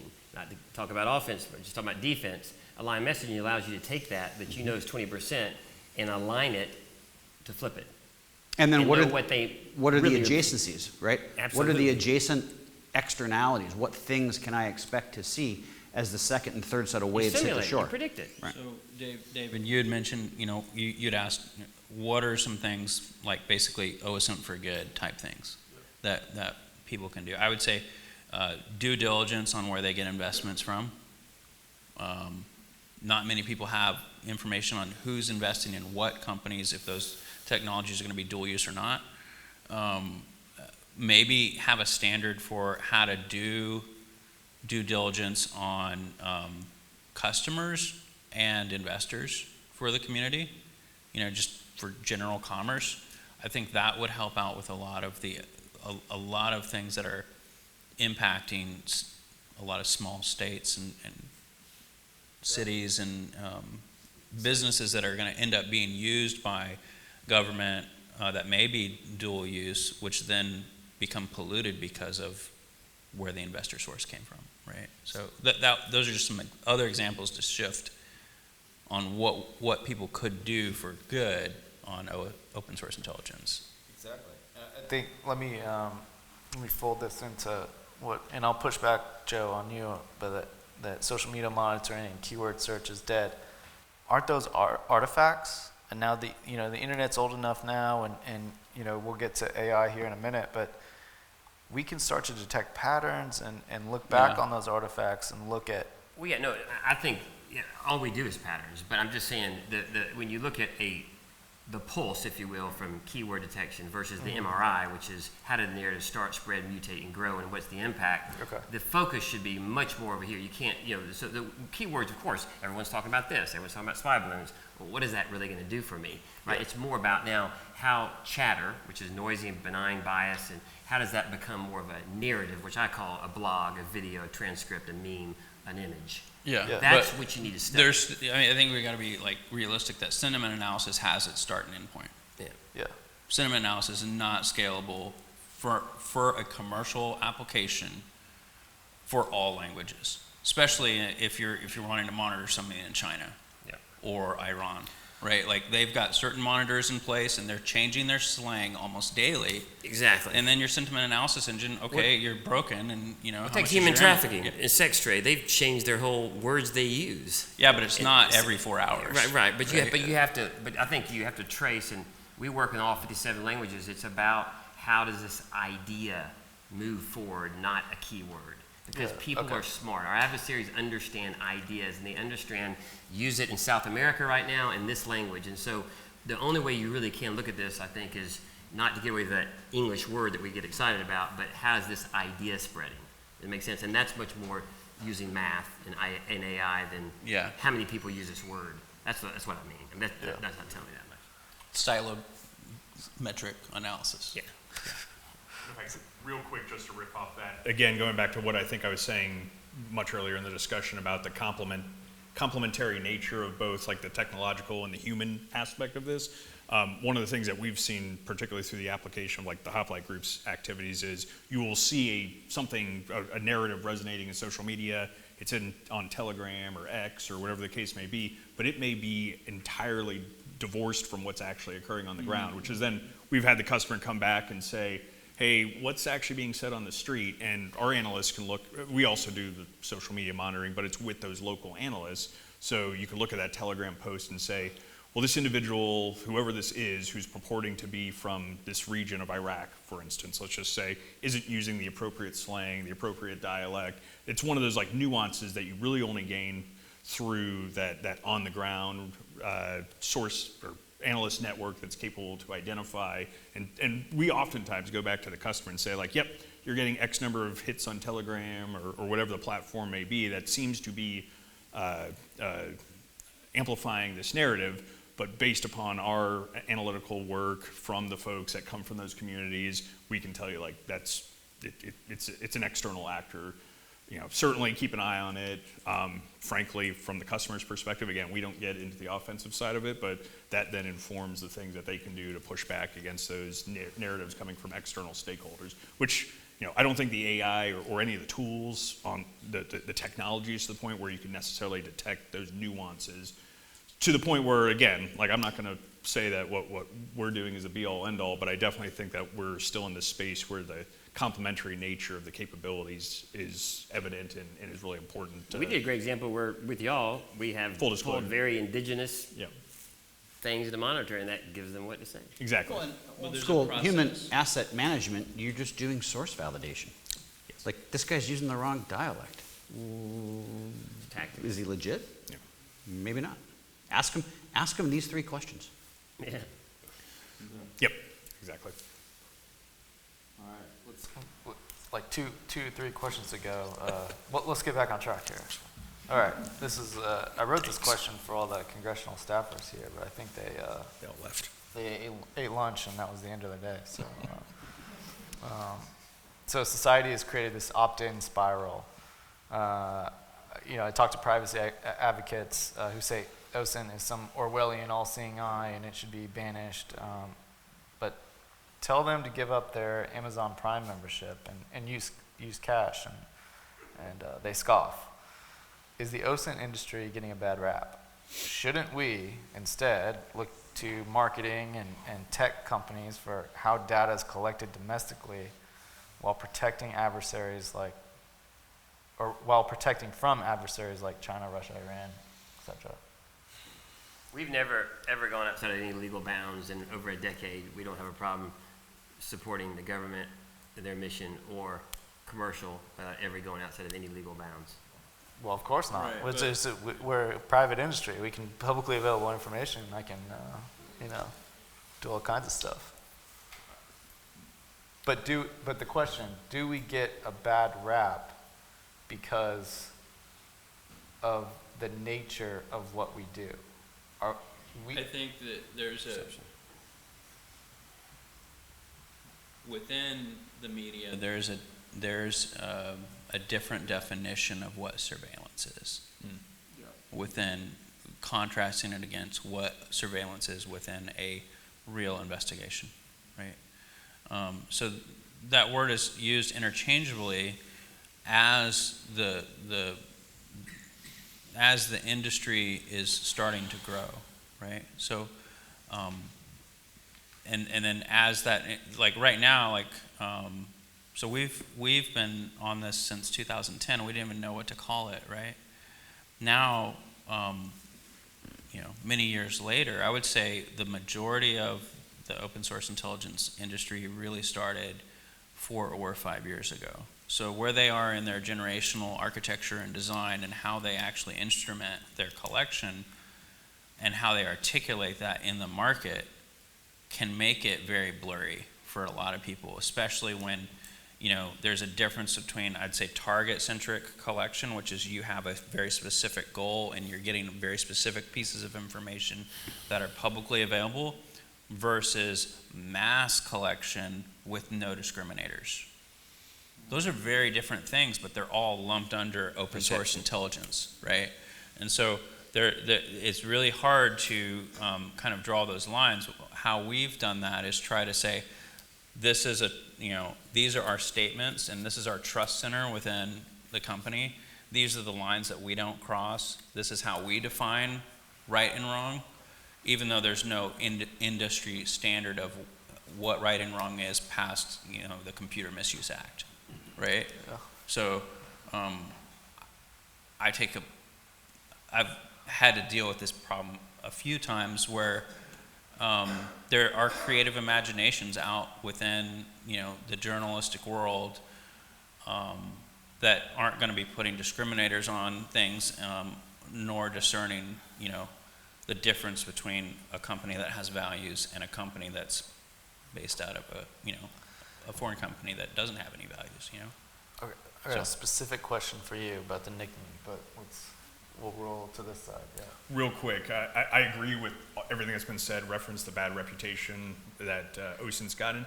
I think from a marketing perspective, what continues to also damage the industry, if you want to, or the enterprise, if you want to use that term, is the lack of security of the information. We've seen time and time again, the Office of Personnel Management, 21 million records were released. Yahoo, when their accounts got cracked, it was 3 billion users that had their information compromised. So kind of to how you queued up the question, when it comes to the comfort level with which American citizens writ large, or the global citizenry more broadly speaking, I think their opinion of OSINT gets tied up with what happens to the data and how secure is the data. If it's for a business purpose, I think there's a little bit more confidence or a little bit more willingness to buy into OSINT or to buy into the process. But when you start talking about these major data breaches and the fact that, on my phone right now, I can pull up my iPhone and it's told me that my various passwords across 30 different accounts have been in various data breaches. Which passwords? Well, I'm working through them slowly. But my point being is, from a marketing perspective, if we really wanted to get folks to be more comfortable with OSINT as an industry, I think we also have to be, we have to actually do the work about protecting the data that's collected, but then also market as in, hey, like we have now through, I don't know what the encryption mechanisms would be, but we have a way of better protecting the data. I think back to the early 2000s when Admiral Poindexter was at DARPA, and they had this great idea called total information awareness. And within 24 hours of that being kind of let out, they were screaming on the Hill, we can't have this. And people clutched pearls. And today, is anybody in here not on LinkedIn? Because you're now seeding that same, I happen to not be on LinkedIn, but I might be the only person still not on LinkedIn. That's how you find me. I'm the guy not on LinkedIn. Exactly. But everyone's putting all of that information out there, and then they're like, but I'm so concerned about my information getting out there. Right. Yet they buy an iPhone. You have contributed to adversarial social network analysis to go, oh, well, let me see all of these concentric circles around you, and let me figure out where you've worked, and let me figure out the influences, and let me figure out if you're worth targeting. Are you a tier 1 target for me now to influence? Tier 2, tier 3? When I see you show up over here later, let me put together your affinity group, and now I know how to target you. You've done the hardest part of the market research for the adversary. You've identified yourself. And then you've provided all of these links, and they go, oh, it's the equivalent of a marketeer going, is he a beer or a wine drinker? Is he a football or a soccer person? Or a football or a football person, to be proper. So we're doing that to ourselves, and then we're wondering, I'm not sure, and who's to say that the bad rap that OSINT's getting isn't the adversaries telling us we don't like OSINT, it's getting a bad rap. Maybe you can work yourself through this circle over and over. That's the narrative, right? And for media, I think it's rich when media says, well, people just don't trust these private organizations collecting open source intelligence. But when media was still journalism, that's precisely what journalists were supposed to do, was take open source available information and be journalistic. Now it's just media. And there's a big chasm, I think, between journalism and media. And so when you listen to media, right, it's almost infotainment versus actual journalists who are doing work and research and vetting their sources. Maybe I'm splitting the hair a little too much. But we've said journalism up here, and I think of journalism as kind of a higher life form than maybe just general media. And so I would hope that journalists are still writing things that are insightful, and there is a lot of value in OSINT. Local. Yeah. So I want to, Joe, you've got an interesting access and placement down at Ole Miss with the National Narrative Intelligence Center. So same question, but how are the kids viewing OSINT today? Well, well, I mean, it's interesting. Did they turn off their TikTok? Yeah. Well, no, I think everyone's ignorant to that. I mean, I think that in that regard, no, they're not. But I do say, what I do think is interesting is, before there's a national center, we built a lab, and we have over hundreds of kids from every discipline, from journalism to public policy, everything, because AI and narrative analytics impact every field of study. So we have all these kids. But what has been interesting to see, which has been a positive element, and the chancellor told me this when we first started it, was when you show young people actually some structure to analyze the narratives, they realize there's actually narratives that impact them. And I think we forget about that, the simplicity. I go around people like, once I explain to people what narrative intelligence is, they're like, oh yeah, I was influenced by that. You know what I mean? Yeah. So I think these students, and I think my hope is, what do we do about all this? I think we have to completely change the paradigm in education and wade to K-12. And everyone says that, I don't have my phone, like this is the evil thing, social media is the evil thing. The evil thing is the information environment. That is our biggest villain today. That is our biggest villain for the world. That is our biggest villain on how we're going to go from strategic competition to conflict. The evil villain is the information environment. If that is true, which I think it is, and it's only about to get crazier. I mean, today's going to be, the whole week is a drama week, right? This is going to just increase it by who knows how much. But I think we need to have kindergartners, not like understand trust in media so much as how do I process information? We have a filter because one day there was not an internet when I graduated from college, right? So we have this ability to filter as adults, but there are people and young people that we need to have more empathy for. They have a busy menu every day, and they have this information come at them. And so I think we need to teach and train people how to process information. That to me is as important as English. Yeah. And Joe, you're talking about classical education now. Yeah. Right? Which not a lot of people. No. That is what that is. Deconstruct the worldview that's presented to you. And most people don't know that. They don't know how to do that. Yep. No, but they've got to practice, and then I think it also boils down to how much information is in their information calorie diet. Yeah. Right. But you can't overload it. Yeah. You got to know, you don't have to keep up with the Joneses on being the smartest, dude in the room, even though everybody's an information worker, and you can't not sleep, you know, Yeah. like, you know, you see that with college students all the time. They come out, I want to be the super hacker, I never sleep. And you're like, dude, you're not hired, you know?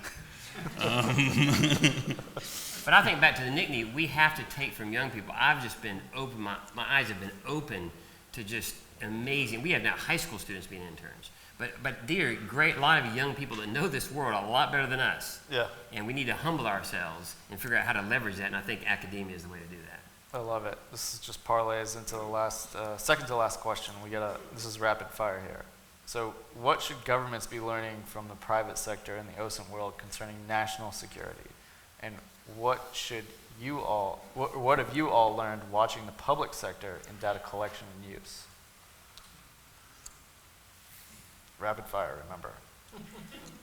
All right, I hold the belief that a very small amount of people can utilize information to change the game strategically. It's target centric. You can identify the most important elements of a country and either influence those or hopefully convert those over to a different perspective with the information that you know. The more you know, the luckier you get. I'll jump in. So, yeah, I think one of the things I've learned, particularly again from the perspective of working for government clients, is that there really tends to be a tendency to be more reactive than proactive, in the sense that, going back to what I was talking about before, and I think building off of Joe's bit about educating the customer, is that, you know, it takes time and energy to build out a capability to meet a requirement, and more often than not, my experience, particularly working with the government, has been, you know, hey, we need this thing, we need it yesterday to fulfill this requirement, and then there's a lot of disappointment all around when it's like, okay, hey, got it, you want access and placement and capability in this location. That's probably something that when we talked 6 months ago, we should have started moving out on that, because it takes time to do this appropriately. So again, I think that going back to something I said earlier and Joe's point about educating the customer, this is a constant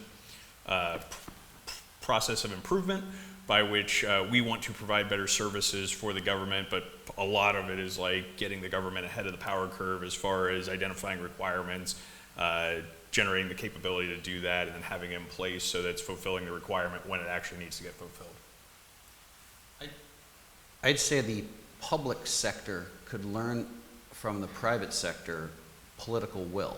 It sounds interesting to say political will with private sector, but when you're in a private sector business and your goal is to maximize shareholder wealth, right? Shareholder position. When Daniel decides, or Joe, or anybody decides, this is what we're going to do with our company, you've identified something. You've got a campaign plan. You're investing resources. You're accepting opportunity cost to do something else, right? The company may live or die by that decision. You've got to have a plan. You've got to understand how to execute it. And then you've got to follow through. And the government's a little bit different. What's shareholder wealth? The interests of the nation? It certainly isn't profitability. It's not even balancing the budget. Hell, we're running a nearly $2 trillion deficit, so we're not worried about that. And does that take the edge off a little bit of, well, we're going to do offensive clan or covert influence operations against this country? Are we really going to do it? Are we going to follow through on it? And if every 3 years we're turning over, or every year we're turning over a third of our staff, and all of our staff turns over every 3 years because it's a military organization, how do you have the continuity? How do you have the follow through and the consistency in some of those places? You just don't have it. And without continuity and consistency, you cannot have political will. So those types of decisions have to be made and committed to.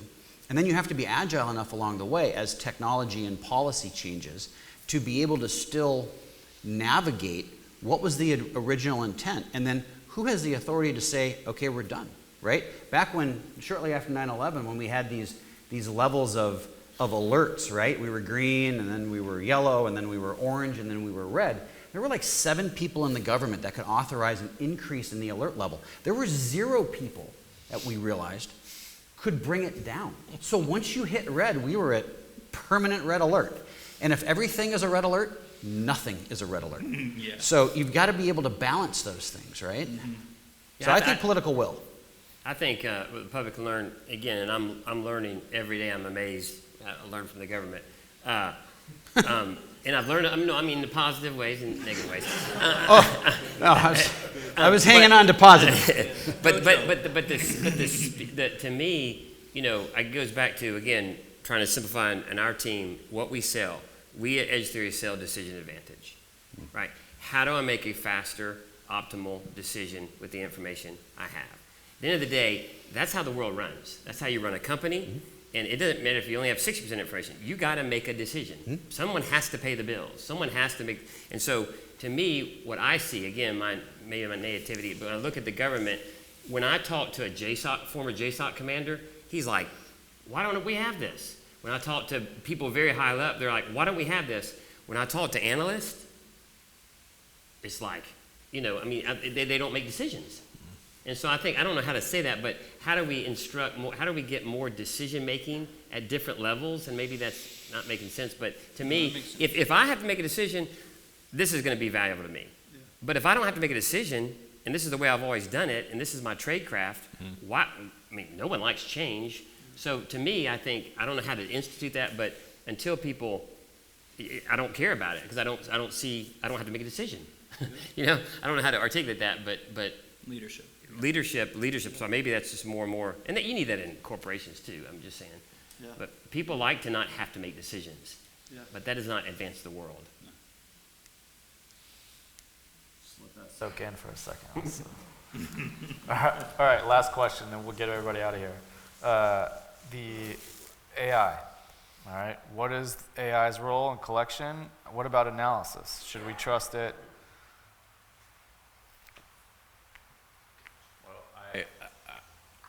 AI's role in collection is fairly limited from my perspective. It's not necessarily needed, and I think anybody pushing that it's AI bots collecting tons of information, it's just kind of a misnomer. The line where AI is helpful is in discrete analysis of things that you wouldn't have a known correlation, right? So we draw the line on saying, hey, we don't want AI to tell us how to think about stuff. We don't use it in collection. And then it can help us prioritize certain things or give us an estimation of something that could be true, right? So a picture of the estimation would be take a picture and estimate where that's from in the world based on different variables without having any information like extra metadata in the data. That would be a great use of AI, but the ethical boundaries that get crossed is when you can't do any parallel reconstruction of the data. That is not open source intelligence. That is some machine telling you how to think, and you can't recreate that issue. And so that's where I think the ethical issues of AI kind of are blurring the open source intelligence world, where everybody who wants funding right now is saying, oh, well, we've got this super AI voodoo trick, that's how we get investors, and it's just kind of BS, AI helps me say, these things could be correlated, maybe you should look over here, but not what it means. Yeah, we do zero opine. We do not opine, and I'm very strict in our company. Down the line, we do not opine at all. We show you what the adversaries can't see. We call it coincidental amplification. You can call it coordinated. We don't call it disinformation. You can come to our platform and give what you say is disinformation. We're going to trace it and show you everybody that talks that way, but we do not opine at all. And I think that's a lot of companies get in trouble there. I think he's 100% agree. I started my career as an auditor. When people think that GPT-4 and all this stuff is so interesting, and yeah, it can write an interesting paper, but it lies to you. It's not transparent. It's not auditable. It is not something that I would ever use as evidence or whatever, intelligence. However, if you take these 6,000 Russian, narratives, videos, whatever, and you use AI how we use it for good, we use it because all AI is math. It's very, very good math. It is a math trick. It is not a human soul, it is a math trick. And when you use math to go across 57 languages, across 6,000 Russian articles, and begin to see how they are talking similarly by comparing by putting everything to ones and zeros, that helps you make a better decision. So that's the right way to use AI. Right.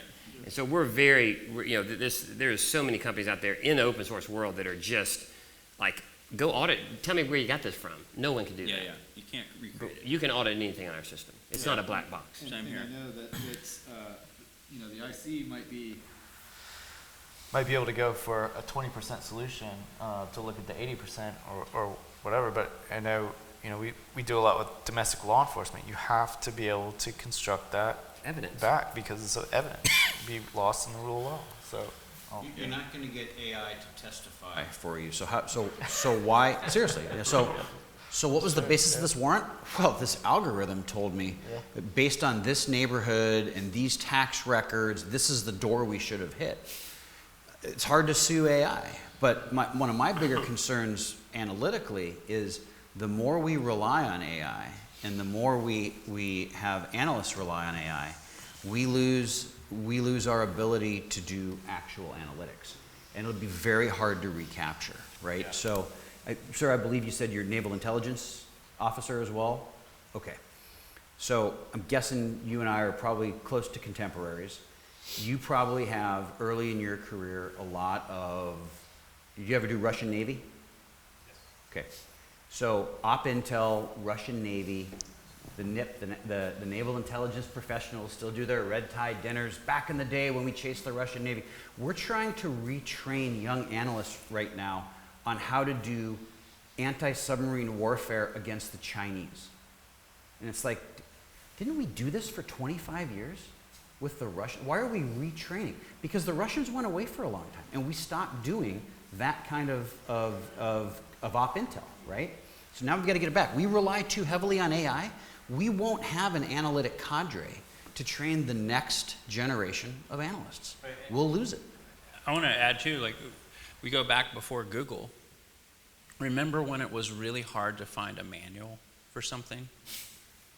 You didn't use Ask Jeeves? No, yeah, there was nothing, right? Like, but you had to form a relationship with maybe, I had to form a relationship with the sysadmin at the university to get the VAX manual, and then I could dial into it, and then I could learn it. There was a reward in seeking information and learning, and right now there's no cost to information. So right. like, people aren't retaining information. They aren't getting that dopamine hit from learning, the prolonged learning aspects. They're not, there's all sorts of other consequences to that, and I think it's going to get worse. I had a conversation with an analyst recently, and I said, you guys using AI? Yeah, we've got a couple AI tools. I go, how's that working for you guys? I'm curious. He said, well, it's kind of tough, because if this is what we're producing, our branch chief wants us to also run it through this tool. And if they're wrong, or if they don't match, the question is, well, why aren't you like this, right? So now we're training confirmation bias into stuff. And if you're different, it's like, well, so you're telling me you're smarter than this $25 million program that we're spending money on? Well, what gives you the right to be smarter? And so you've got analysts that are like, well, I hope the AI cranks out the same thing I did. And we're lowering the analytic standard to match the math. Right. That's really dangerous. We're like a half a generation of analysts away from not having actual analysts anymore. Well, we've just got repeaters. I think we're already there. But I think it's a fine balance. I'd have to say no human can consume, make sense of, or react to the information they're in charge of going after, whether they're targeting one source. And so there's got to be a fine balance of how do we use this to get us to that needle of needles, if you will. But clearly, no human, the information environment today has done crazy things. I don't know how much it's multiplied today, probably since we're having drama week, right? And so there's no way humans can consume, make sense of, react to it. So I look at AI, it can help them make the decision, opine, But when it spits out and says this is what this should say, I agree with you on that. But I do think there's tremendous ways. The only way to understand the information environment is to use math to help them get to that needle of needles, if you will. Target and organize. Yes, absolutely. Yeah. And that's why I think the internet as we know it, with Google, the idea of, I was in a very specific place of the day where I had an analyst tell me, why would I not just use Google? And I'm like, did I really just have that statement? That is the most horrific statement I could, because Google is going to feed you whatever they guess your tribe is. Plus, they're only indexing 2% of the internet. They're not indexing the dark web. And they thought that was their choice. And that's scary. But I think it's a fine balance. I agree. Yeah, I think, well, look, here, let me. It's all bad. Look, AI, it's getting better, right? But between 3 and 28% returns are hallucinations. And so it puts the onus back on the analyst. So what's the cost-benefit analysis of, If you're intellectually lazy, you're Dead. Yeah. That's it. And there may be an information Darwinistic kind of hierarchy here where people who survive in the future understand just how to set their mental and IT filters properly, right? Be circumspect. Yeah. But again, there's a big difference in AI. What we're all talking about here is generative AI, and generating and consolidating and summarizing. That is one team. That's what everybody thinks AI is, right. But that is not AI. AI is using math to go see how ideas spread across sources. I think a lot of people think AI is GPT-4 or whatever the heck it is today, 5.10. That is not AI as we know it. That is one, and there are people, all around that think that's AI, and that is one aspect of it that got all the popularity. But now, if you read a lot of the press today, which is what it's not about large language models. It's about what we call small and medium models, which is what we do, right? Which is models on contextualized information. That gives you signal over noise. But this idea of going into GPT, and and I think that is not a good thing. You just gotta change your interview questions down to how long have you loved linear algebra? Exactly. Then you just get those guys out of your way. But I do think if you have kids, man, math is the way to go. Math is the way to go. They just don't understand that they have a huge horizon in front of them. You can think critically and do math. And focus. Oh boy. Well, I'm glad I got a career in OSINT already, so I don't have to learn that much math. All right. Well, we've got to wrap it there. We're over time, but I want to thank the panelists, the moderators, especially super kudos to Melissa Stivoletti and Corrine, who really rallied the crew together. Thank you, Shadow Dragon, for sponsoring the event. Cool. And I failed to mention this in my opening remarks, but this is our second annual OSINT Library of Congress panel event. So same time next year, everyone. Mark your calendars.